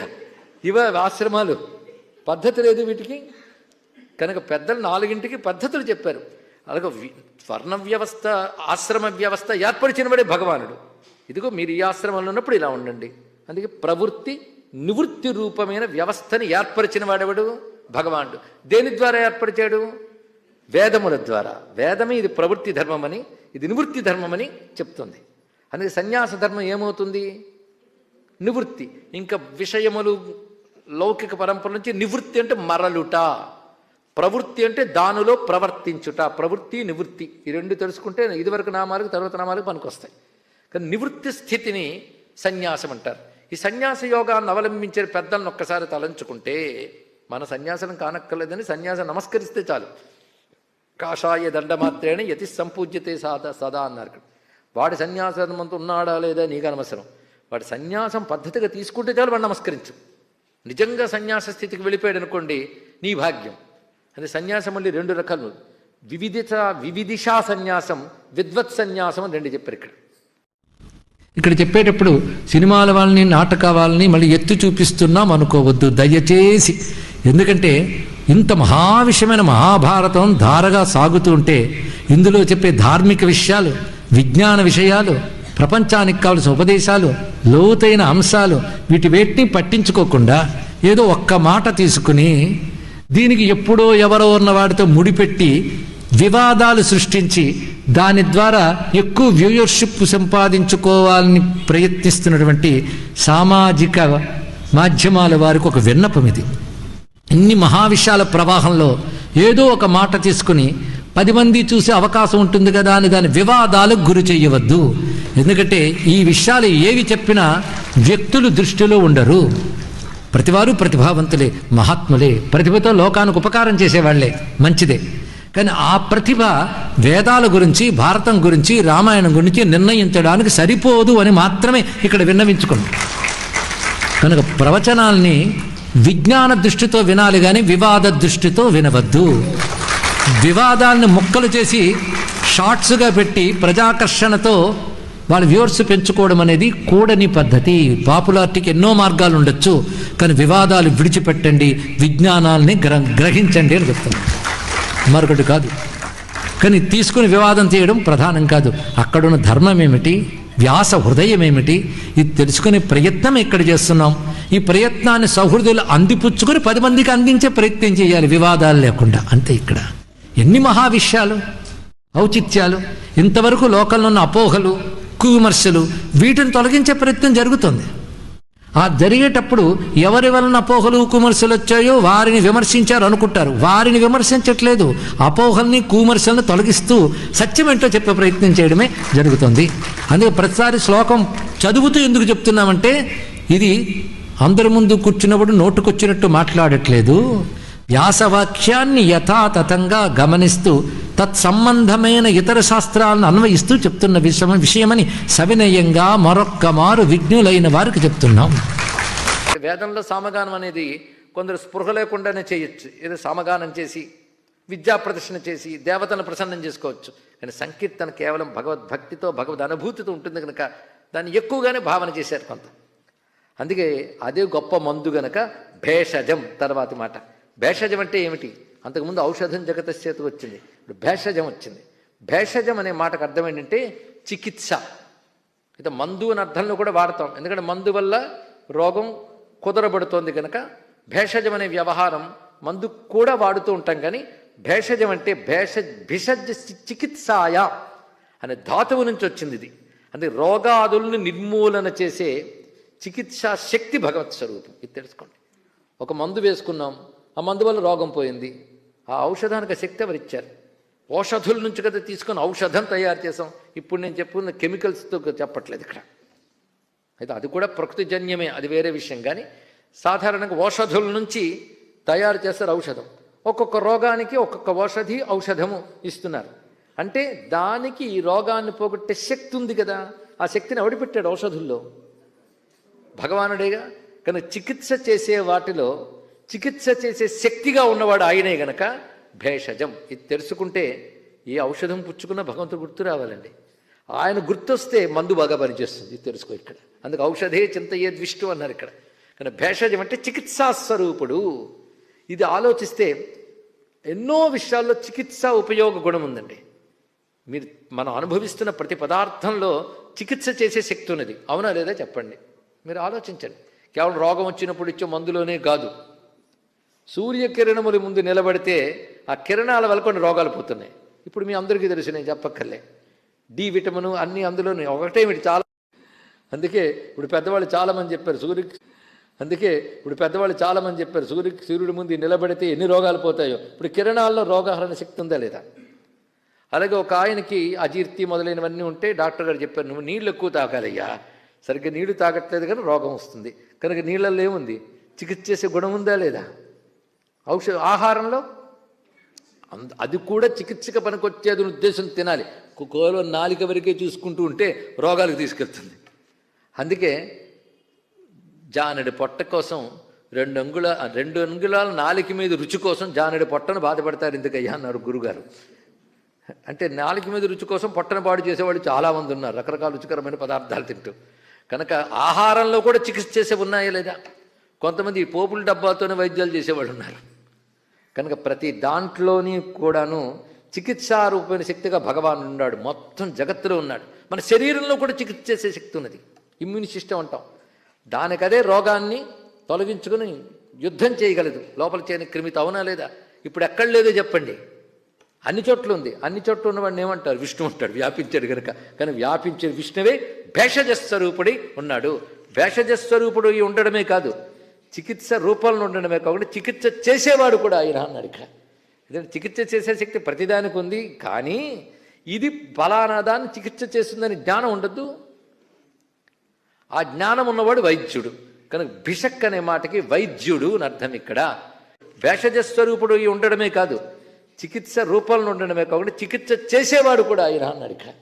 ఎందుకంటే చికిత్స చేసే శక్తి ప్రతిదానికి ఉంది. కానీ ఇది ఫలానా దాన్ని చికిత్స చేస్తుందని జ్ఞానం ఉండద్దు. ఆ జ్ఞానం ఉన్నవాడు వైద్యుడు. కనుక భిషక్ అనే మాటకి వైద్యుడు అని అర్థం ఇక్కడ. ఇది తెలిస్తే చికిత్స ఆయనే, చికిత్స చేసేవాడు ఆయనే అని తెలిస్తే వైద్యో నారాయణో హరిహి అని నమస్కారం చేసుకుంటాం. అందుకే అసలు ఆయన భిషక్ అని తెలుసుకో అన్నారు ఇక్కడ. ఏంటి రోగాల నుంచి బయటపడతాడండి. ఇలా అనుకున్నా పర్వాలేదండి. అన్ని రోగాల నుంచి బయటపెట్టేవాడే విష్ణువు, సందేహం లేదు. అందుకే ఎవరు విష్ణునామం పలుకుతారో వాళ్ళకు రోగాల నుంచి బయటపడతారు. కొద్ది కాలం క్రితం జరిగిన ఒక చిన్న సంఘటన. ఒక ఆయన హాస్పిటల్ పాలయ్యాడు, పెద్దవాడయ్యాడు, అనారోగ్యం తీవ్రంగా ఉన్నది. డాక్టర్లు చేతులెత్తేశారు, ఇంక పిలుచుకోండి వాళ్ళందరినీ అయిపోయిందని. కానీ వాళ్ళ మిత్రులు ఏం చేశారంటే, అక్కడ మాకు అనుమతి ఇవ్వండి, ఇక్కడ కూర్చుని మేము విష్ణు సహస్రం చదువుతామన్నారండి.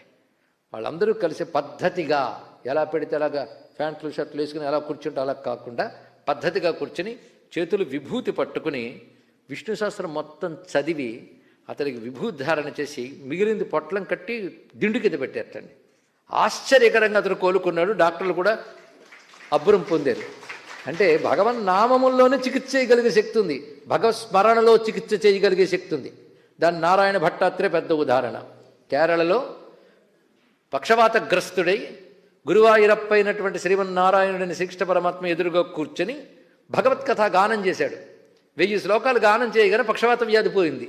ఇప్పటికీ అది పారాయణ చేస్తూ రోగాల నుంచి బయటపడుతున్నటువంటి వాళ్ళు ఉన్నారు. అందుకే చికిత్సా స్వరూపుడైన చికిత్సకుడు ఆయనే. ఎన్ని ఉదాహరణలు చెప్పచ్చో మీరే చాలా చెప్పగలరు. ఆయన నామానికి ఆసక్తి ఉన్నది, ఆయన కథకి ఆసక్తి ఉన్నది, ఆయన ధ్యానానికి ఆసక్తి ఉన్నది, ఆయన స్మరణకి ఆసక్తి ఉన్నది, ఆయన కథా శ్రవణానికి కూడా ఆసక్తి ఉన్నది. ఇక్కడ అది ఆయన స్వరూపం అది అంటూ అద్భుతమైన మాట చెప్పారు. అసలు పెద్ద రోగం ఉందయ్యా, అది పోవట్లేదు. ఇవన్నీ చిన్న చిన్న రోగాలు. ఎందుకంటే దగ్గు, జలుబు, కడుపు నొప్పి ఇన్ని ఒక పెద్ద రోగం ఉంటే ఇవన్నీ వస్తాయట. కనుక జలుబుకో మందు, దగ్గుకో మందు, కడుపు నొప్పుకో మందు కాదు. ఈ మూడింటికి మూలమైన మరో పెద్ద జబ్బు ఉంది లోపల. దాని సిమ్టమ్స్ ఇవి. సిమ్టమ్స్కి మందు ఇస్తావా, రోగానికి మందు ఇస్తావా? అలాగే మనం అనుభవించే సుఖదుఖాలు ఇవన్నీ రోగాలు అయితే అసలు రోగం సంసారం. అది రోగమని డయాగ్నోస్ చేయడానికే జీవితం చాలుతుంది. ఎవరో కొద్దిమంది మాత్రమే తెలుసుకుంటారు ఇది ఒక రోగం అని. వాళ్ళు మాత్రమే దీని నుంచి బయటపడాలనుకుంటారు. మిగిలిన వాళ్ళు ఇది ఉంటే బాగుండు పోతే ఎక్కడ అనుకుని దానిలోనే బాధపడుతుంటారు. అంటే అలవాటు అయిపోయితే రోగం కూడా వదులుకోవడం కష్టం. 15 రోజులు దగ్గితే 16 రోజులు దగ్గేమైపోయింది దుఃఖం కలుగుతుంది. కనుక అలవాటు అయిపోయిన రోగం ఏంటయ్యా? ఈ జన్మలో కాదు, అనేక జన్మల నుంచి అలవాటు అయిపోయింది సంసారం. భగవంతుడు అలవాటు కాలే, సంసారం అలవాటు అయిపోయింది. మీరు అలా చెప్తారంటే భగవంతుడు అలవాటు అయితే పుట్టేవాళ్ళం కావు. సంసారమే అలవాటు అయింది మనకి. అలవాటు అయిపోవడం వల్ల ఇదే నేను అనుకుని ఇది ఉంటే బాగుండు అనుకుంటున్నాం, ఈ రోగం. కానీ తెలివైన వాడు గుర్తించుకుని సంసార రోగం అపహాయ, సంసారం అనే రోగాన్ని పోగొట్టేవాడు ఎవడంటే ఒక్కడే వైద్యుడు, దానికి ఇంకెవ్వరు లేరండి. ఇంతవరకు చెప్పిన జ్ఞానస్వరూపుడు ఆనందస్వరూపుడైన పరమాత్మయే దీనికి వైద్యుడు. చికిత్సాయనే చికిత్సకుడు అయిన చికిత్స జ్ఞానము, చికిత్సకుడు విష్ణువు. తెలుసుకోండి, ఇక్కడ జ్ఞానమొక్కటే మందు సర్వరోగాలకి. జ్ఞానం ఉన్నవాడిని ఏ దుఃఖం ఏం చేయలేదు. మనం ఏం చేస్తామంటే దుఃఖానికి మూలమైన సంఘటన మార్చాలని ప్రయత్నిస్తాం. నీకు జ్ఞానం కలిగితే సంఘటన ఎలా ఉన్నా నీకేం పర్వాలేదు. ఒక బాగా సంపన్నుడు ఒక ఆయన ఉన్నాడు, ఆయనకేదో కంటికి ఓ రోగం వచ్చింది. మంచి తెలిసిన పెద్ద ఆయన అన్నాడంటే నువ్వు ఎప్పుడు నీలం రంగు చూస్తూ ఉంటే నీకు రోగం పోతుంది అన్నాడు. వెంటనే పెయింటర్స్ని పిలిపించి తాను ఎక్కడికి వెళ్తుంటే అక్కడ నీలం రంగు పూయించుతున్నాడు. ఊరంతా నీలం రంగే. అయితే ఒక ఆయన వచ్చి ఇంత కష్టపడే కంటే నీళ్ళు కళ్ళజోడు పెట్టుకుంటే అయిపోయింది కదా అన్నాడు. ఇక్కడ అయిపోయిందండి మొత్తం. కానీ ఊరంతా రంగు పూయడం కంటే నువ్వు పెట్టేసుకో. అందుకే సంఘటనలు మార్చే కంటే నీకు జ్ఞానం వస్తే ప్రపంచం అంతా ఆనందమే. అది దృష్టిం జ్ఞానమయీం కృత్వా, ఎవడు దృష్టి జ్ఞానంతో ఉంటుందో వాడికి అంత ఆనందమేనయ్యా అన్నాడు. ఆ జ్ఞానం ఎవడు? నారాయణుడు. కానీ హృదయంలో నారాయణుడు ఉన్న వాడికి సుఖము దుఃఖము రెండు ఉండవు, నిర్వాణమే, ఆనందమే ఉంటుంది. ఇక్కడ వాడు ఇంక దేనికి రాగద్వేషాలుగా లోను కాడు. ఆ స్థితి రావాలండి. అందుకే భేషజం భిషక్ ఇలాంటి నామాలు చదువుతుంటే రోగాలు పోయి తీరుతాయి. తర్వాత నామం అయితే ఇప్పుడు మనకు ఒకటి అర్థమైంది. అన్ని శాస్త్రములకి గమ్యము పరమాత్మ, అంటే పరమార్థ జ్ఞానం. ఆ జ్ఞానం వచ్చినప్పుడే కలిగేదే ఆనందం, అదే శాంతం, అదే మోక్షం. అందుకే తర్వాత నామములు ఆ పరమాత్మని పొందినప్పుడే మోక్ష స్థితిని వర్ణిస్తున్నాయి. చూడండి, ఇక్కడ సామశబ్దం తర్వాత అది పెట్టడం ఒక ఔచిత్యం. ఆ మోక్షస్థితి ఎలా ఉంటుందయ్యా అంటే దాన్ని నిర్వాణం అంటారు. ఇక్కడ నిర్వాణం అనే మాటకు అర్థం ఏంటంటే పరమానందము అని అర్థం. ఇక్కడ ఎందుకు దానికి ఆ పేరు పెట్టారంటే సర్వ దుఃఖములు ఎక్కడ నిర్మూలింపబడుతున్నాయో అలా నిర్మూలింపబడగా కలిగినటువంటి ఆనందం. దుఃఖాలు నిర్మూలించబడ్డం ఆనందం కదండి. ఆనందం అనేది కొత్తగా వస్తుందా? దుఃఖం పోతే వచ్చేది ఆనందమే.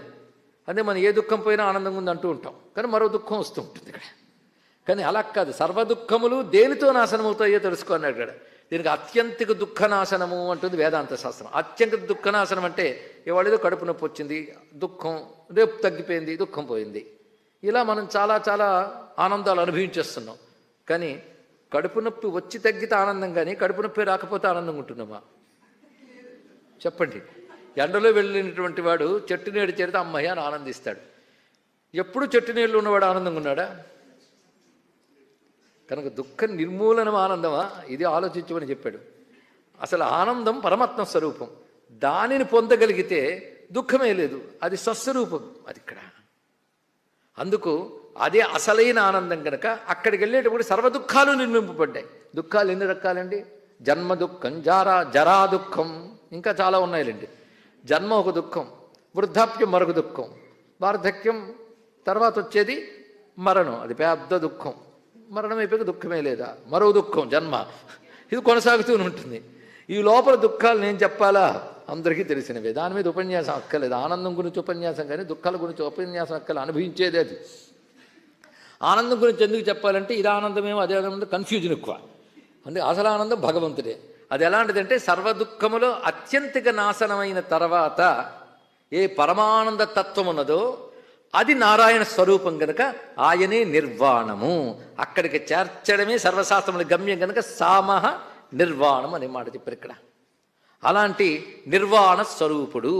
అదే అందరి హృదయంలో దుఃఖం నేను పోగొడుతున్నాను అని భగవానుడు చెప్పిన దాన్నే అథర్వవేదం చెప్తోంది. అగ్ని హృదయం శోకం తంతే నిర్వాపయామసి అనే మంత్రంలో హృదయంలో ఉన్నటువంటి శోకాన్ని తొలగించేటువంటి అగ్నికి, అగ్ని అంటే ఇక్కడ పరమాత్మన అర్థంలోనే వేదం వాడిందండి, ఇది గుర్తుపెట్టుకోండి. అటువంటి పరమాత్మను శరణ వేడుతూ కనబడుతుంది.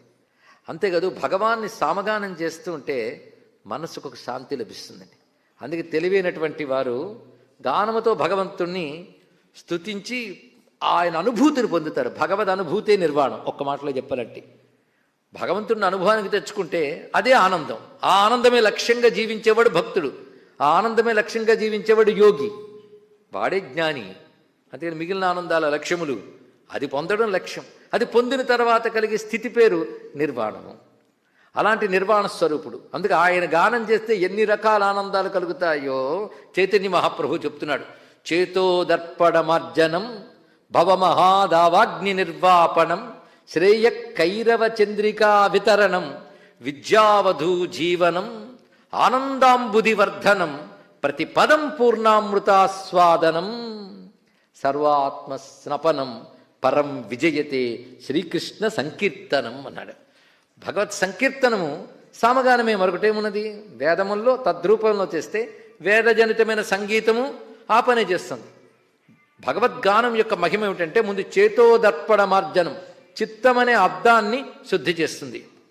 భవమహా దావాగ్ని నిర్వాపణం, సంసారమనే దావాగ్నిని తొలగిస్తుంది. ఏం చేస్తుంది? దావాగ్ని నిర్వాపణం, నిర్వాణం తెలుసుకోండి. సంసారం అనే దావాగ్నిని చల్లార్చుతుంది.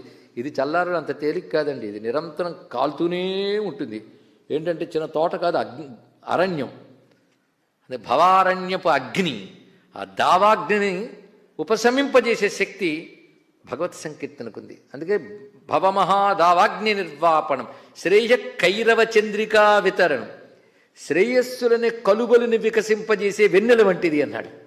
వెన్నెల వస్తే కలుబలు ఎలా వికసిస్తాయో భగవత్ సంకీర్తన కలగ్గానే శ్రేయస్సులు అలా కలుగుతాయి అని చెప్పారు ఇక్కడ. శ్రేయ కైరవ చంద్రికా వితరణం విద్యావధూ జీవనం. ఏం అందమైన మాట చెప్పారండి. విద్యలనే వధువులకి ఇదే జీవనం. అంటే విద్యలకి భగవత్ సంకీర్తనమే జీవనము. ఆ సంకీర్తనలు లేనప్పుడు విద్యలన్నీ వ్యర్థమే. భగవంతుణ్ణి కీర్తించనప్పుడు విద్యలన్నీ వ్యర్థమే. ఆ మాటగా నారదులు వారు వ్యాసుడికి చెప్పి అందుకే భాగవతం రాయివయ్యా అని చెప్పాడు ఇక్కడ. ఎన్ని కబుర్లు చెప్పండి, ఎంత మేధో విన్యాసాలు చేయండి, భగవత్ సంకీర్తన లేనప్పుడు అవన్నీ వ్యర్థమే. అందుకే తులసీదాస్ ఒక మాట చెప్తాడు, నేను రామాయణం రాయడానికి సిద్ధపడ్డాను కానీ నాకు అంత శక్తి ఉందా? అయినప్పటికీ రాముని కీర్తిస్తున్నాను కనుక నా దోషాలు ఏమన్నా పోతాయి అన్నాడు ఇక్కడ. ఎందుకంటే ఆయన అటువంటి వాడు, సంకీర్తనకున్న శక్తిది. ఆ కారణం చేతనే విద్యావధూ జీవనం ఆనందాంబుధివర్ధన్. పుణ్యమొస్తే సముద్రం పొంగుతుందిట, భగవత్ సంకీర్తన కలిగితే ఆనందమనే సముద్రం పొంగుతుంది. ఆనందాంబుధివర్ధనం ప్రతి పదం పూర్ణామృతాస్వాదనం. భగవత్ సంకీర్తన చేసినప్పుడు అందులో ప్రతి పదంలో పరిపూర్ణమైన ఆనందం అనే అమృతము మనం ఆస్వాదిస్తూ ఉంటాం. అంతేకాదు బాగా తాపంతో దాహంతో ఉన్నవాడు ఒక జలపాతం కింద నిలబడ్డాడు అనుకోండి, ఎంత హాయిగా ఉంటుంది, షవరు మొత్తం పోతుంది. అలాగే మొత్తం తడిపి శుద్ధం చేయగలిగేటువంటి శక్తి భగవత్ సంకీర్తన ఉంది కనుక సర్వాత్మ స్నపనం పరం విజయతే శ్రీకృష్ణ సంకీర్తనం. అందు దుఃఖాలన్నింటినీ అంతమొందించేటువంటిదేదో ఆ ఆనందమే నిర్వాణం. అంతేగా దుఃఖాలు అంతమవగా మిగిలిన ఏ ఆనందం ఉన్నదో ఆ ఆనంద స్వరూపుడు కనుక నిర్వాణం అంటే పరమగతి, కేవలానంద స్వరూపుడు. అసలు అదే మనకు మందండి, ఇది అది మందు కాదు, భగవత్ సంకీర్తనమే మందు. అందుకే చాలాదా బ్రహ్మమిది సంకీర్తనం మీకు జాలల్ల నడిగించు సంకీర్తనం సామజముగాచినది సంకీర్తనం సామమునకెక్కుడి సంకీర్తనం అన్నాడు హనుమాచార్యుల వారు. సామజముగాచినది అంటే ఏనుగుని కాపాడింది ఈ భగవత్ సంకీర్తనమే, అవునా లేదా? గజేంద్రుణ్ణి కాపాడినటువంటిది. అంతేకాదు సామమునకు ఎక్కుడు.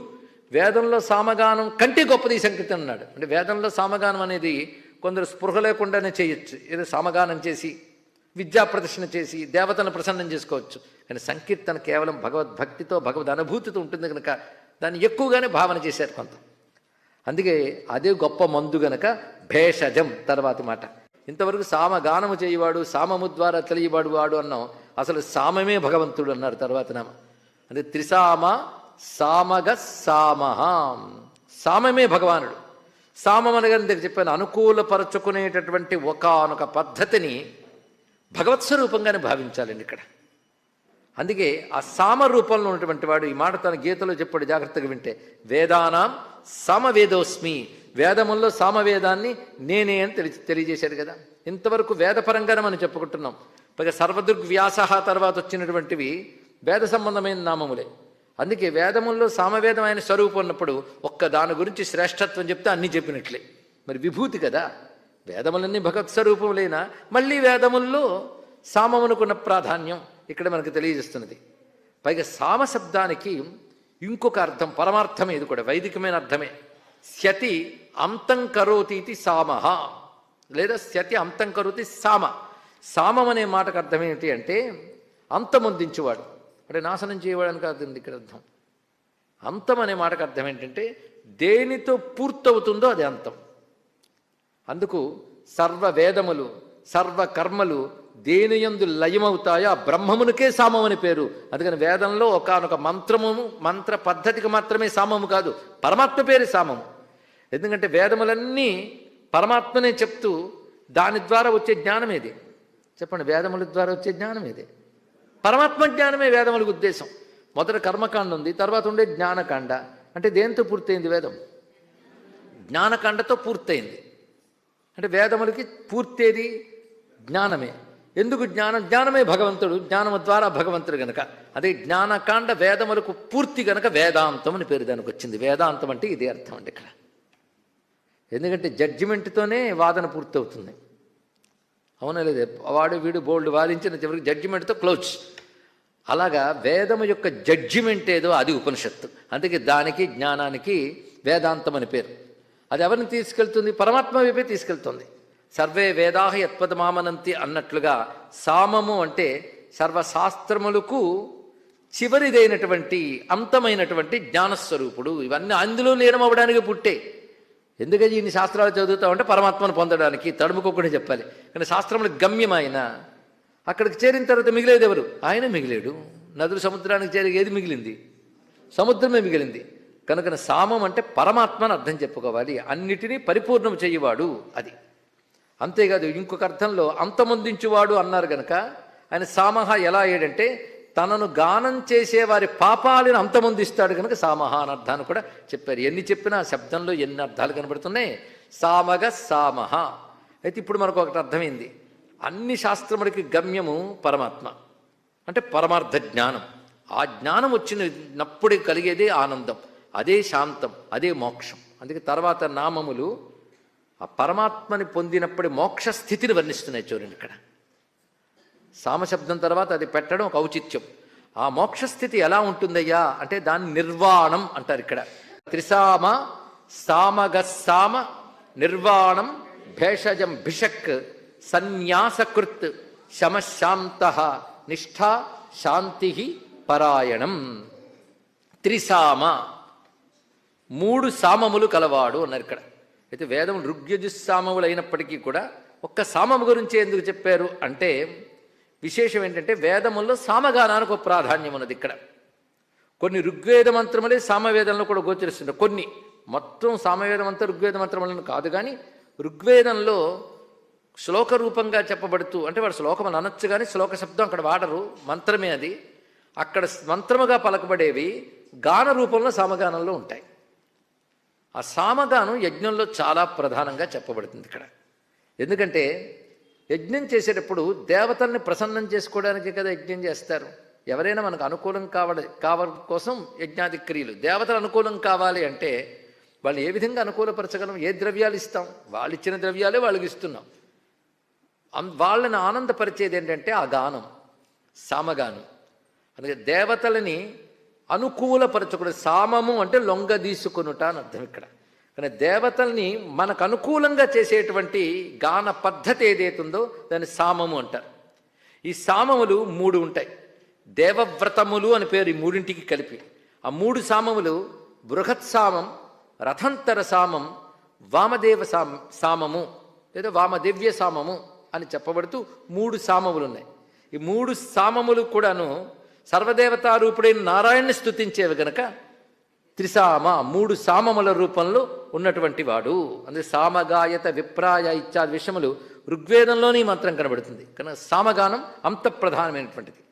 అంతేకాదు గాయత్రి కూడా త్రిపద, 3 పదములుగా ఉన్నది గనక అకార ఉకార మకారమైన ప్రణవము, 3 పాదములతో ఉన్నటువంటి గాయత్రి, ఋగ్యజ సామాత్మకమైన గాయత్రిని కూడా త్రిసామ అంటే 3 విధములుగా పలకబడుతూ ఆ భగవంతుణ్ణి లేదా దేవతని మనకు అనుకూలం చేయలేదు కనుక త్రిసామ అనేది గాయత్రి కూడా చెప్పవచ్చు అన్నారు పెద్దలు.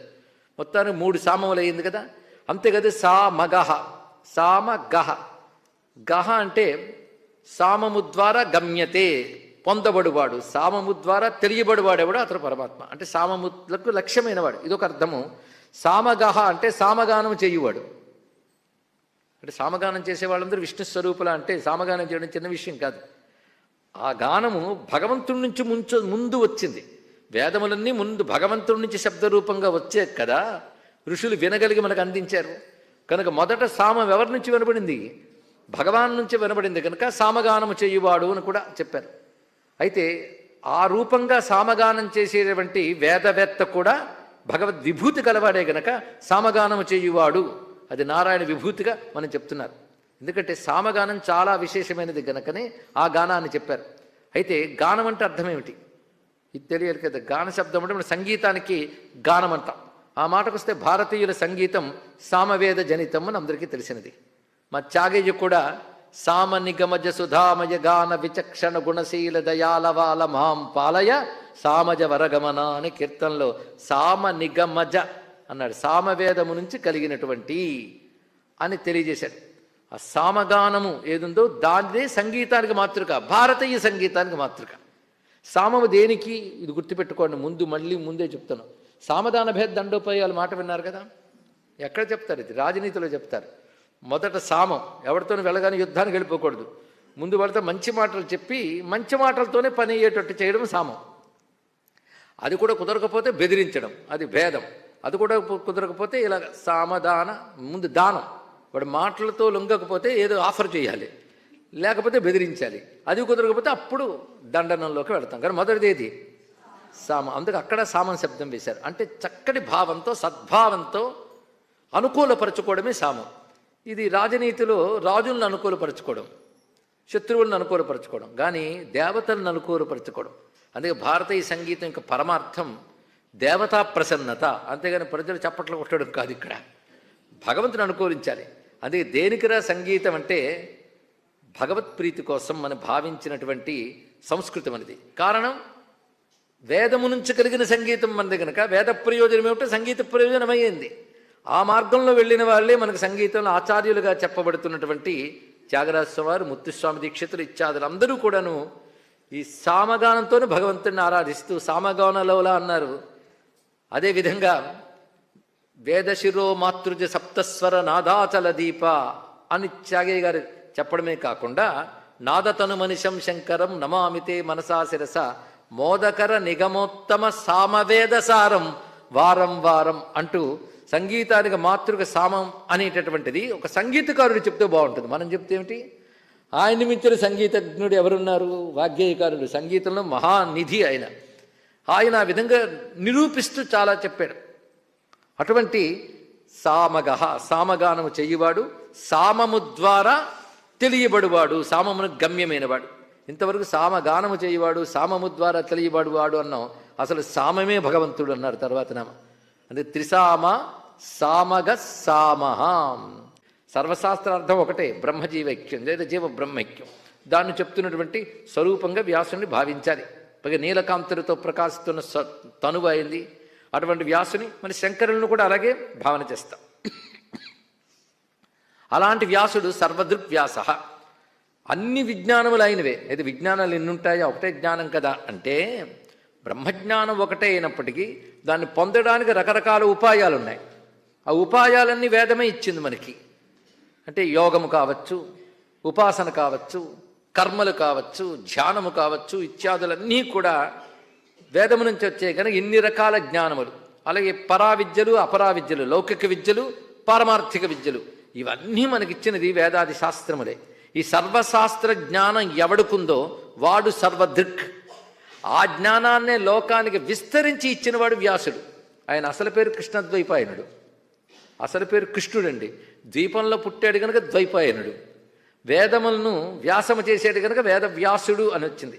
అయితే వేదవ్యాసులు కూడా ఇప్పటి మన్వంతరంలో కృష్ణద్వైపాయన వ్యాసుడు, రాబోయే మన్వంతరంలో వ్యాసుడు మారుతాడు.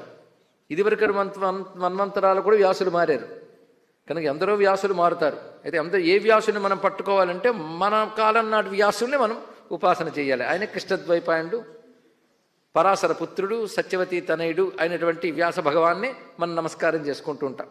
అయితే వ్యాస అన్నప్పుడు సర్వమన్వంతరాల్లో వచ్చే వ్యాసుని కూడా ఇక్కడ భావన చేయాలి. ఎందుకు ఈ వ్యాసుడు వచ్చాడు అంటే బ్రహ్మదేవుని నుంచి వేదములు వచ్చిన తర్వాత ఆయా మహర్షులు స్వీకరించారు. తర్వాత కాలాల్లో ఆ వేదమును పద్ధతిగా అందించి చెయ్యాలంటే ఎలాగాని బ్రహ్మకు ఒక ఆలోచన వచ్చి దాని గురించి ధ్యానం చేస్తూ ఉంటే ఓం అనే శబ్దాన్ని ఆయన పలికాడు, ప్రణవధ్యానం చేస్తున్నాడు. అప్పుడు ఆ శబ్దములోంచి నారాయణ తేజస్సు ఒక రూపంతో బయటకు వచ్చింది. అది చూసి ఎవరా అని చూస్తూ ఉంటే ఇప్పుడు నారాయణుడే తెలియజేశాడు, ఈయన పేరు అపాంతరతముడు. అపాంతరతముడు, అప అంతరతమ, లోపల చీకటిని పోగొట్టువాడు. పేరే ఎంత బాగుందండి, బయట చీకటి పోగొట్టడం కదా. అంతరతమ అప, అప అంటే తొలగించుట, లోపలి చీకటిని పోగొట్టువాడియన. ఈయన పేరు అపాంతరతముడు. ఈ అపాంతరతముడే వివిధ మన్వంతరాల్లో వివిధ మహర్షులుగా వచ్చి వేదముల్ని వ్యాసం చేస్తాడు కనుక ఆయా మన్వంతరాల్లో వ్యాసుడుగా వచ్చేది అపాంతరతముడైన నారాయణుడే. కనుక వ్యాసుడంటే ఎవరు? అపాంతరతముడైన నారాయణు యొక్క స్వరూపము. ఇది తెలుసుకుని వ్యాసాయ విష్ణు రూపాయ వ్యాసరూపాయ విష్ణవే, ఇది వ్యాసుని యొక్క అసలు స్వరూపం. ఇది ఎక్కడ చెప్పబడుతుందంటే మహాభారతంలోనే శాంతన శాసనకాలంలోనే భీష్మ పితామహుడు వ్యాసుని గురించి తెలియజేస్తాడు. నేటికి ఉన్నటువంటి ఆచార్య స్వరూపం మహర్షి స్వరూపం వ్యాసులు వారు. నేటికి ఉన్నారు మహానుభావులు. ఆయన చూసిన కొందరు సిద్ధులు ఉన్నారు. ఆ వ్యాస భగవానుడు అనునిత్యము తన సూక్ష్మ శరీరంతో నిత్యం వైకుంఠానికి వెళ్ళి విష్ణు దర్శనం చేసి వస్తుంటాడన్న విషయం కూడా మహాభారతంలోనే చెప్పబడుతుంది. ఇక్కడ అటువంటి వ్యాసస్మరణతో మనం ధన్యులమయ్యాం. ఆ వ్యాసుడు ఎటువంటి వాడంటే వాచస్పతి రయోనిజ అన్నారు. ఇక్కడ వాచస్పతి అయోనిజ రెండు మాటలు కానీ ఒక నామంగానే ఇక్కడ చెప్తున్నారు. వాచస్పతయే అయోనిజాయ నమః అని నామంగా మనం చెప్పుకోవచ్చు. వాచస్పతి అంటే వాక్కులకు పతి, అంటే విద్యలకు పతి అయిన వాడంటే ప్రభుత్వం. విద్యల మీద పూర్ణ అధికారం కలిగిన వాడు, సర్వ విద్యా జ్ఞానములు కలిగిన వాడు వాచస్పతి. ఆయన అయోనిజుడు అంటే మాతృగర్భంలోంచి కలగలేదు అటువంటి వాడు. అయితే ఈ రెండు మాటలు వాచస్పతి అయోనిజ బ్రహ్మదేవుడికి వర్తిస్తాయి. బ్రహ్మదేవుడికి అయోనిజుడిని పేరు ప్రసిద్ధి. ఆయనే వాచస్పతి, వాగ్దేవతకి పతి. అసలు ముందు వేదాలు ఆయన నోటి నుంచి వచ్చే గనక ఆయనే వాచస్పతి, బ్రహ్మదేవుడికి వర్తిస్తా. ఆయన కూడా మన గురువే. అదే నారాయణం పద్మభూమం వశిష్ఠం అంటాం కదా. పద్మభూమైనటువంటి బ్రహ్మదేవుడు విష్ణువు తర్వాత గురువు ఆయన, అంటే పరమేశ్వరుడి తర్వాత గురువు ఎవరు? బ్రహ్మదేవుడే. కానీ బ్రహ్మదేవుడు అనగానే మనం తెలుసుకోవాల్సింది మనకు అసలు గురువు ఆయన. ఆయన నుంచే భగవానుడు వేదముల్ని అందించాడు. అటువంటి బ్రహ్మానుగ్రహం చేత మహర్షులు గ్రహించగలిగారు. అందుకు వాచస్పతి అయోనిజ అంటే బ్రహ్మదేవుడి రూపంలో ఉన్నటువంటి వాడు, తద్రూపంగా విద్యలనిచ్చినవాడు అనే భావమే కాకుండా బ్రహ్మదేవుడి నోటంతా ఈ సరస్వతి అంటే సారస్వతం శబ్దం వచ్చింది కదా, దాని నుంచి వచ్చాడు అపాంతరతముడు. అందుకే ఆయన పలుకుల నుంచి వచ్చిన వాడే తర్వాత వేదములన్నిటికీ వ్యాసము చేశాడు కనుక ఆయన వాచస్పతి అయ్యాడు. అయితే సత్యవతి గర్భంలోంచి వచ్చినట్టు కనబడినప్పటికీ కూడా పరాశరీరందున్న విష్ణు తేజస్సు సద్యోగర్భంగా వచ్చింది. ఇలా వెళ్ళి అలా అవతరించి వచ్చేసాడు ఆయన ఇక్కడ. కాబట్టి అది అయోనిజతత్వమే అని చెప్తూ వాచస్పతి అయోనిజ అని వేదవ్యాసునికే ఈ నామాన్ని కూడా చెప్పడం జరుగుతుంది. ఎందుకంటే మొట్టమొదటి అపాంతరతముడు ఎలా వచ్చాడు? అది కదా అసలు వ్యాస స్వరూపం. ఆయన ఏదైనా మాతృగర్భంలోంచి వచ్చాడా? రాలే. ఎలా వచ్చాడంటే అతభూయో జగత్సృష్ట్వా భూశబ్దేనానువాదయన్ సరస్వతి ముచ్చచార తత్ర సారస్వతో భవత్. అంటే ముందు ఆయన నోటంటే ఒక శబ్దం వచ్చింది బ్రహ్మదేవుడి నుంచి. ఆ శబ్దములోంచి వచ్చాడు కనుక ఆయన మాతృగర్భం నుంచి రాలేదు. అది అపాంతరతముడు. ఆయనే అనేక వ్యాసరూపాలు అవతరించినప్పుడు ఆయన వాచస్పతి అయ్యాడు. ఆయన మాతృగర్భం నుంచి రాకుండా వచ్చినవాడు గనక అయోనిజుడయ్యాడు. అందుకే వేదవ్యాసానికి సంబంధించినటువంటి మాటగా దీన్ని స్వీకరిస్తూ తర్వాత వేదస్వరూపం అద్భుతంగా చెప్తున్నారు. త్రిసామ సామగస్సామ నిర్వాణం భేషజం భిషక్ సన్యాసకృత్ శమశాంత నిష్ఠా శాంతి పరాయణం. మహాభారతాంతర్గతమై వ్యాసప్రోక్తమై భీష్మాచార్య చేత ఉపదేశింపబడుతున్న విష్ణు సహస్రనామ విద్యలో నిన్నటి రోజున సుధన్వా ఖండపరశు దారుణో ద్రవిణప్రద నామం వరకు చెప్పుకున్నాం. ఇందులో గొప్ప ధనస్సు, శత్రువుల్ని ఖండించి గండ్రగొడ్డలి ధరించినటువంటి స్వామి యొక్క రూపాన్ని తెలుసుకోవడమే కాకుండా ఖండపరశు శబ్దంలో విభజించి పాలన చేసి సరైన కాలంలో జగత్తును లయింపజేయువాడు అన్న అర్థాన్ని కూడా వేదపరంగా చెప్పుకున్నాం. దారుణ ఛేదించువాడు అని రెండు విధములుగా చేయవాడు. రెండు విధములు అంటే రెండే ఉన్నాయి, బంధం మోక్షం, ఈ రెండు కలిగించేవాడు అని అర్థం చెప్పుకోవచ్చు. ద్రవిణప్రద తర్వాత నామం. ద్రవిణప్రద అంటే ధనమును ఇచ్చేవాడు. ద్రవిణం అంటే సంపద. ఆయు పృథివ్యాం ద్రవిణం బ్రహ్మవర్చసం మహ్యం దత్వా అంటాం ఇక్కడ. అంటే ఆయుష్, సంపదలు. ద్రవిణం అంటే సంపద అని చెప్తూ అదే జ్ఞానము ప్రసాదించేవాడేవాడు అతడు ద్రవిణప్రదుడు, ధనములనిచ్చువాడు. అయితే ద్రవిణం అనే శబ్దానికి కూడా కదలునది అని అర్థం, గమన లక్షణం కలిగినది. ద్రవతి గచ్చతి ఇది ద్రవిణం అనే మాట చెప్పారు ఇక్కడ. కదలునది అంటే విద్య కూడా ఒకరి నుంచి ఒకరికి వచ్చేదే గనక ద్రవిణం అనే శబ్దం దానికి సరిపోతున్నది. అయితే గొప్ప ధనం ఏమిటయ్యా అంటే ఇప్పటి వరకు విన్నవాళ్ళు చెప్పగలరు, జ్ఞానమే గొప్ప ధనం. ఆ జ్ఞానాన్ని ప్రసాదించేవాడు అని అర్థం చెప్తే అటువంటి జ్ఞానప్రదాయకుడైనటువంటి భగవానుడు దివస్పృక్, ఈ పదం మనకి కనబడుతుంది విష్ణు శాస్త్రంలో. దీన్ని దివిస్పృక్ అని కూడా చదువుతూ ఉంటాం, ఏదైనా పర్వాలేదు. దివస్పృక్ సర్వదృగ్వ్యాసో వాచస్పతి రయో నిజ. ఇందులో దివస్పృక్ దివిస్పృక్ అంటే ద్యులోకం అని పైన, అన్నిటికంటే పైన ఉన్న లోకం పేరు ద్యులోకం. దానిని తాకినవాడు అంటే విరాట్ పురుషుడిగా ఆయన ఉన్నప్పుడు ఆయన శిరస్థానం అక్కడ ఉంటుంది, అంటే శిరస్సుతో అక్కడ తాకుతున్నాడు. దీని గురించి మనం చెప్తూ శిరోద్యౌహు ముఖమపి దహనే అంటున్నాం కదా. భూపాదవు యస్యనాభి శ్లోకంలో శిరోద్యౌహు అంటే ద్యౌహు ఏదో అదే ద్యులోకం, అదే దివి. ఆ దివిని స్పృక్ అంటే స్పర్శించినవాడు, తాకినటువంటి వాడు అని. అంతవరకు ఉన్న విరాట్ రూపాన్ని ఒక్కసారి మనం స్మరించుకుంటున్నాం. అంతేకాకుండా మరొక అర్థంలో ఈ స్వరూపాన్ని భావన చేస్తూ పరమోన్నతమైన జ్ఞానమే దివి, దానిని స్పర్శించుట అంటే దాన్ని అనుభవింపజేసేటటువంటి వాడేవాడు అతను దివస్పృక్ అని అర్థం చెప్తూ నభస్పృశం దీప్తం అనంతకాయం అంటూ భగవద్గీతలో కృష్ణ విరాట్ రూపాన్ని చూసినప్పుడు అర్జునుడు ఇదే మాట అంటాడు, నభస్పృశం. అక్కడెక్కడో నభస్సుని నీ యొక్క శిరస్సు తాకుతోంది అంటే అంతవరకు ఆ నభస్సు అంతుపట్టట్లేదు. ఆపాతాళ నభస్థల అంత అన్న భావమే ఇక్కడ భావన చేయవచ్చు. అలా దివిని తాకుతున్నటువంటి విరాట్ రూపుడు సర్వదృక్ వ్యాస. వరుణో వారుణో వృక్ష పుష్కరాక్షో మహామనాహ. వరుణ, వరుణ అంటే జలస్వరూపుడు, జలము ఆయన రూపమే. అయితే వరుణ అని వారికి ఎందుకు వచ్చింది పేరు అది కూడా తెలియాలి కదా. వరుణుడు అంటే జలమునకుపతి. వరుణ అంటే ఏమిటండి? పదాలకు అర్థం తీస్తేనే తత్వం వస్తుంది కదా. వృణోతి సర్వం ఆవృణోతి, అంతటినీ ఆవరించి ఏది ఉంటుందో అది వరుణ అన్నారు ఇక్కడ. మీరు ఒక్కసారి అర్థం చేసుకుంటే భూమిలో 35% ఆవరించింది ఏది? జలమేగా. పైగా జలానికి ఒక లక్షణం ఉంది, ఇలా పోయిండి నీరు అలా వ్యాపిస్తుంది, కప్పుతుంది. అలాగా ఆవరించుట లక్షణముగా కలిగినటువంటి వాడు అదే విష్ణువు కూడా ఆవృణోతి, సర్వజగత్త వ్యాపించబడిన లఘు వరుణుడే. జలరూపంగా వ్యాపించి ఉన్నాడు గనక ఆయన వరుణుడు, ఇది అర్థం. అందుకు వరుణుని నమస్కారం చేసుకోవాలంటే తన జలధారలతో కప్పుతాడు జగత్తని, అందుకు వరుణ. తర్వాత వారుణ. వరుణ వారుణ అంటే వరుణునికి సంబంధించినది వారుణ. అంటే వ్యాపక లక్షణం వేటుకున్నదో అవన్నీ వారుణములు. జల సంబంధమైన వ్యవస్థ అంతా వారుణములే, ఇది తెలుసుకున్నది. అందుకు వారుణ.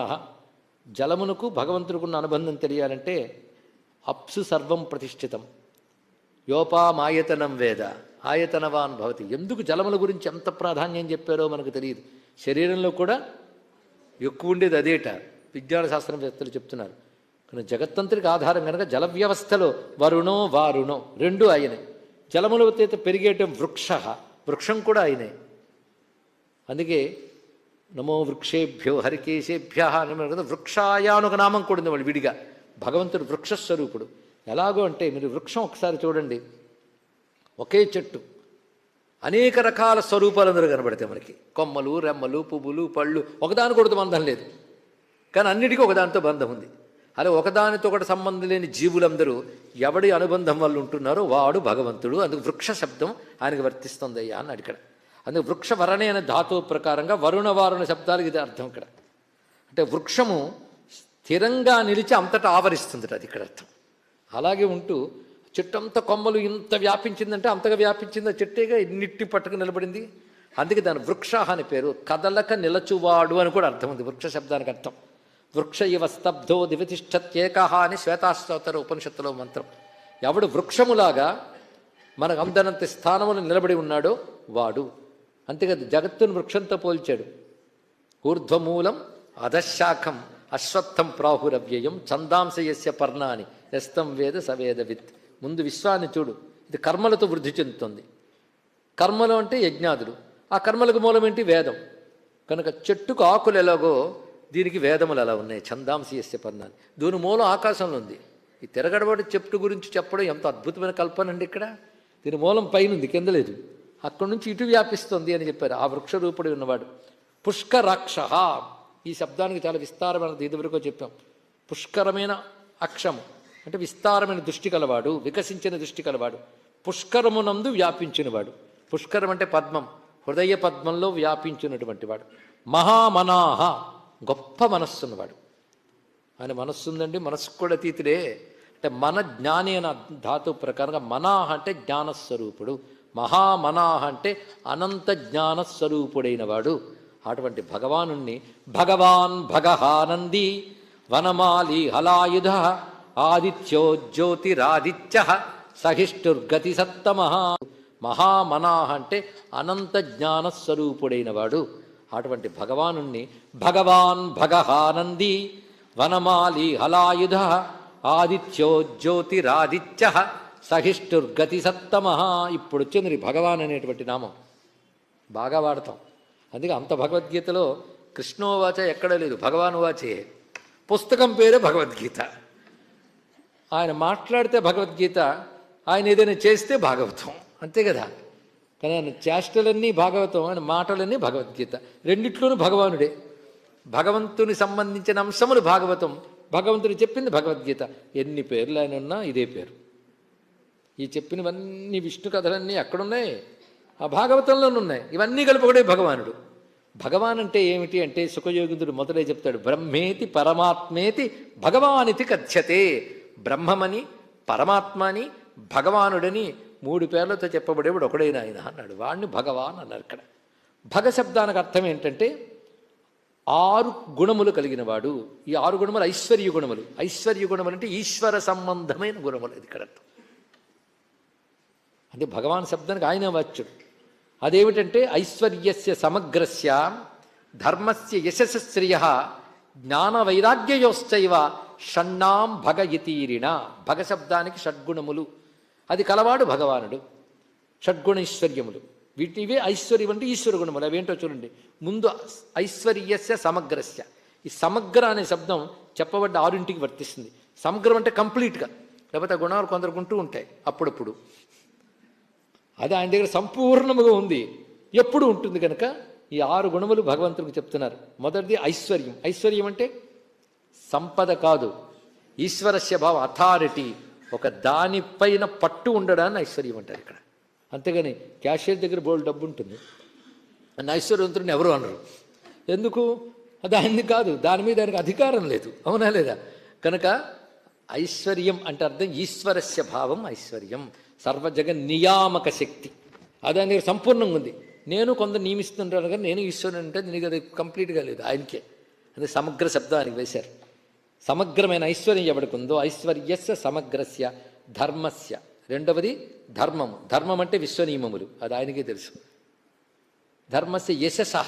యశస్సు అంటే సత్కీర్తి. ఈ రోజుల్లో మీడియా వాడు మనవాడైతే మనం కీర్తిమంతులు. అది కీర్తి అండి. ఇక్కడ కీర్తి యశస్సు అనే శబ్దానికి ఎంత మంచి మాట చెప్పిందంటే శాస్త్రం. ధర్మము ద్వారా లభించేటటువంటి సత్కీర్తిని యశస్సు అనాలి అన్నారు ఇక్కడ. ఎంత మంచి మాట చెప్పారు ఇక్కడ. అంతేకాదు యస్యనామ మహద్యశ. వేదములన్నీ ఎవరిని కీర్తిస్తున్నాయో, దేవతలందరూ ఎవరిని కీర్తిస్తున్నారు, ఎప్పుడు కీర్తిస్తారు? ఆ కాలంలో కాదు, ఎప్పుడూను అదే యశస్సు. అంటే అది ఆయన దగ్గర ఉంది. అదే ఐశ్వర్యస్య సమగ్రస్య ధర్మస్య యశస శ్రియ.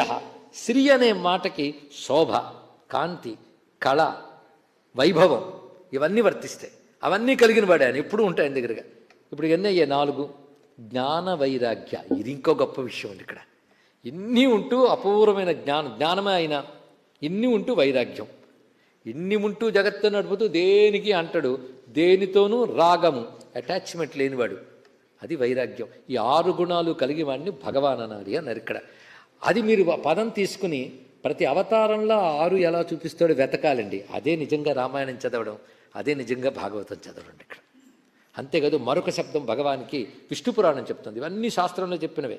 అందుకే 2-3 చెప్పామంటే శాస్త్రంలో అలా చెప్పారు, నన్ను చేయమంటారు ఇక్కడ. మరో చోట ఎక్కడైనా భగవాన్ వస్తే ఈ 2 అర్థం తీసుకెళ్ళిపోదాం, కానీ ఇక్కడే చెప్పుకుందాం. భగవాన్ అంటే అర్థం ఏంటంటే 6 తెలిసినవాడు. నేను చెప్తాను, ఈ 6 ఇందులో ఎవరికైనా తెలిస్తే చెప్పండి, వాళ్ళని నేను భగవాన్ అంట. ఉత్పత్తిం ప్రళయం చైవ భూతానాం ఆగతిం గతిం వేత్తి విద్యామవిద్యాంచ సవాచ్యో భగవానితి విష్ణు పురాణ వాక్యం. ఇక్కడ ఇందులో 3 జంటలు. ఉత్పత్తి ప్రళయం, సృష్టి యొక్క ఉత్పత్తి ప్రళయం ఎవడికి తెలుసో. ఇందులో ఎవరైనా ఉన్నారా? లేదు. దీన్ని బట్టి భగవానుడు ఒకటి ఉన్న ఒప్పుకోవాల్సిందే. ఉత్పత్తి ప్రళయములు ఎవరికి తెలుసో, ఈ ఉత్పత్తి ప్రళయాల మధ్య వచ్చేవాళ్ళు జీవులు. భూతానాం, జీవుల యొక్క ఆగతిం గతిం, రాక పోక. మనకి పుట్టిన తర్వాత డేట్ ఆఫ్ బర్త్, తర్వాత డేట్ ఇంకా ఫిల్ చేయం, తర్వాత వాళ్ళు ఫిల్ చేసుకుంటారు. కనుక ఆ 2 మనకు తెలియవు.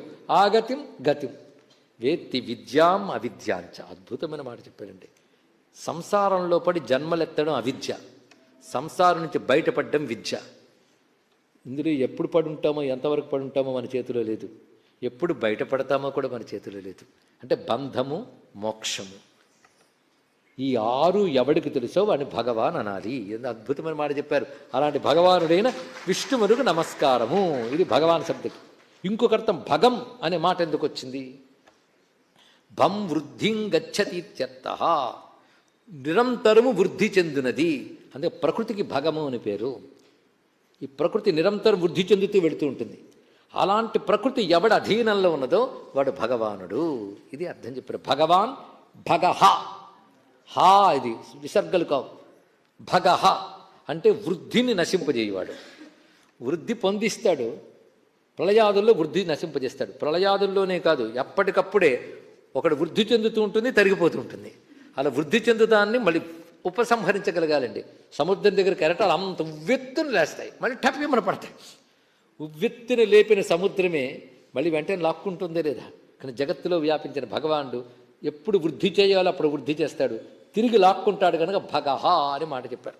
అంతేకాదు శత్రువుల యొక్క వృద్ధిని నశింపజేయవాడు అని అర్థం చెప్పారు. అసురుడు వాళ్ళు విర్రవీగుతూ కొంతకాలం టైం బాగుంటే వాళ్ళకి బాగుంటుంది. ఒక్కొక్కప్పుడు దుష్టత్వానికి కూడా టైం ఉంటుందండి. బాధపడక్కర్లే, వాళ్ళకి టైం అయిపోతుంది. అది కూడా తెలుసుకోవాలి. అది అందరు పొట్టలేదు, ఇలాంటి రాక్షసులు పోయారు కనుక వాళ్ళని పోగొడతాడు. వాళ్ళకు టైం ఇస్తాడు, ఆ టైం అయిపోయి వాళ్ళని తీసేస్తాడు. ఇప్పుడు ఎండలు వచ్చి మళ్ళీ వానలు రాబోతున్న టైంలో రెక్కల పురుగులు బోల్డ్ వస్తాయి, ఇరిటేషను మీద పడతాయి, గోడల నుండి ఇంటి నిండా ఉంటాయి. ఎంత చిరాకండి, ఎంతసేపు, కొత్తసేపే. అలా కొన్ని వస్తుంటాయి. కనుక అలా వృద్ధి పెరిగిపోయేటటువంటి వాటిని క్షయింపజేసేవాడు భగహ. ఇలా వృద్ధి చెందుట పెంచుట చేస్తున్న ఆయన ఎప్పుడు ఒకేలా ఉంటాడు. అయ్యో వృద్ధి చెందిపోయే, అయ్యో పోయే అని 2కి బాధపడ్డు. ఎందుకంటే ఆనందం ఆయన స్వభావం గనక.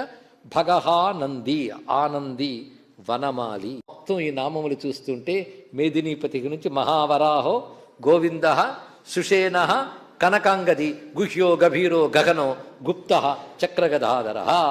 అప్పుడు వాళ్ళకి అర్థమైంది, ఈయన సామాన్యుడి కాడయ్యా, ఈయన బ్రహ్మకు కూడా మూలమైన వాడు. మేము బ్రహ్మనే వేద అంటాం, ఆయనకు కూడా వేద. ఈయన సృష్టికర్తకే సృష్టికర్త కనుక వేదాహ. బ్రహ్మకు వేద అని పేరు ఎందుకు వచ్చిందండి? నిర్మించి నిర్వహించేవాణ్ణి వేద అనాలి అన్నారు ఇక్కడ. కనుక వి అనేది విశేషము. దాహ అంటే డుధాంగ్ ధారణ పోషణయోహో అని అర్థం ప్రకారంగా ధరించువాడు పోషించువాడు ఎవడు, వాడు దాహ. విశేషముగా ధరించి పోషించేవాడు బ్రహ్మదేవుడు. ఆయనకు కూడా ఈయన సృష్టికర్త కనుక వేదాహ. స్వాంగ. స్వాంగ అంటే అర్థం ఏంటంటే స్వయమేవ అంగం కార్యకరణే సహకారి యస్య. తనకు తానే సహకారి అయిన వాడు స్వాంగుట్ట. అంటే ఎవడో సహకరిస్తే నేను ఇదిగో భూమి తెస్తున్నాను మీరు చేయవేయండి అని వాడు అడగలేదు, తను తానే తీసుకొచ్చాడు. కనుక తనకు తానే సహకారి అయిన వాడు, స్వయం ప్రకాశ స్వరూపుడైన వాడెవడో వాడు స్వాంగ. అజిత. పైగా స్వాంగ శబ్దానికి అర్థం చక్కని అంగములు కలవాడు, మంచి అవయవాలు. యజ్ఞవరాహస్వామి అవునండి, మంచి బలిస్తున్నాయి, మంచి అవయవాలంటే అర్థం ఏంటంటే యజ్ఞవరాహస్వామిలో ప్రతి అవయవం యజ్ఞస్వరూపం. ఆయన నాలిక అగ్ని, ఆయన ముట్టెలు శృక్సృవాలు, ఆయన పాదములు చాతుర్హోత్రములు, ఆయన రోమములు దర్భలు. ఇది యజ్ఞవరాహస్వామి వర్ణన. యజ్ఞమే ఒక రూపం ధరిస్తే యజ్ఞవరాహం. అయితే వరాహం భూమిని ఉద్ధరించింది అంటాం, కానీ యజ్ఞవరాహం ఎందుకన్నారంటే యజ్ఞమే భూమిని ఉద్ధరిస్తుంది అని చెప్పడానికై ఆయన యజ్ఞవరాహస్వామి ధరించాడు. ఇది వేద మహర్షి ప్రపంచానికి ఇచ్చిన సూచన. ఇప్పటికీ అధునాతన ప్రపంచం తెలుసుకోలేకపోతుంది, తర్వాత ఇప్పుడు తెలుసుకుంటుంది. విశ్వాన్ని రక్షించేది, పోషించేది యజ్ఞమే. ఈ జ్ఞానాన్ని ఇచ్చిన సనాతన ధర్మానికి నమస్కారం. యజ్ఞవరాహస్వామి ఆయన అజిత, ఆయన ఎవడు జయించలేడు, జయింపబడనివాడు, ఆయన స్వభావమేది. ఇది ఎలా చెప్పగలరు అంటే ఆయన వచ్చేటప్పుడు హిరణ్యాక్షుడు పెట్టిన సైన్యాలన్నీ ఆయన మీదకి వచ్చాయి, విదిలించాడంటే మొత్తం పోయారు. హిరణ్యాక్షుడు పోయాడు, అప్పుడు అర్థమైంది అందరికీ, ఏది మిగిలిన వాళ్ళకి. ఈయన అజిత, ఈయన జయించలేము అని. ఈయనే కృష్ణుడు. కానీ గోవింద శబ్దం కృష్ణ శబ్దం ఎవరివి? వరాహస్వామి. మా కృష్ణుడు కావు, ఆయన ఆ పని చేశాడు కనుక ఆయన ఈయన కనుక సరిపోయింది. అంతేకాదు ఏకశృంగో వరాహస్తం అని ఎవరన్నారో తెలుసా? ఒక్క శృంగంతో వచ్చిన వరాహస్వామి నువ్వయ్యా అని బ్రహ్మదేవుడు రామచంద్రమూర్తిని స్తుతించారండి. అర్థం ఇక్కడ అంటే భూమిని ఉద్ధరించడం స్వభావం కనుక రాముడివే ఇప్పుడు ఉద్ధరించాం, వాళ్ళు కృష్ణుడే ఉద్ధరించాడు, సరిపోయింది. తర్వాత నామం అజిత కృష్ణ. కృష్ణ అంటే కర్షించువాడు అని అర్థం. ఇక్కడ భూమిని పట్టి నిలబెట్టాడు అంటే భూమిని పట్టి కర్షించి నిలబెట్టాడు. ఎప్పుడు? ఆ రోజుల్లో. ఆ రోజు ఇప్పుడు అదే చేస్తున్నాడు ఆయన. అందుకే కృష్ణ. దీనికి పెద్ద ప్రమాణం ఉధృతాసిహి వై దేవి కృష్ణేన శతబాహున, వేదమంత్రమే చెప్తుంది ఇక్కడ. అందుకు ఆ మహానుభావుడు కృష్ణ దృఢ. ఎలా పట్టాడు తెలుసా? ఇది పడిపోతుంది, జాగ్రత్త పట్టుకోండి వెనక్కదు. దృఢ, గట్టిగా పట్టాడు. ఇక్కడ ఆ పట్టు ఎలా ఉందంటే ఏదో ఒక సైడ్ నుంచి కాదుట, సమ్యక్ కర్షణం, అన్ని వైపుల నుంచి పట్టాడు. సంకర్షణ. అచ్యుత, పట్టాడు తాను జారడు, పట్టిన భూమిని జారనివ్వడు, అందుకు అచ్యుత. సంకర్షణోచ్యుత. ఇప్పుడు చదవండి ఈ నామములన్నీ, వరాహస్వామి సాక్షాత్కారం అవుతుంది ఇక్కడ. తర్వాత నామములు వరుణో వారుణో వృక్ష, పుష్కరాక్షో మహామనాహ. వరుణ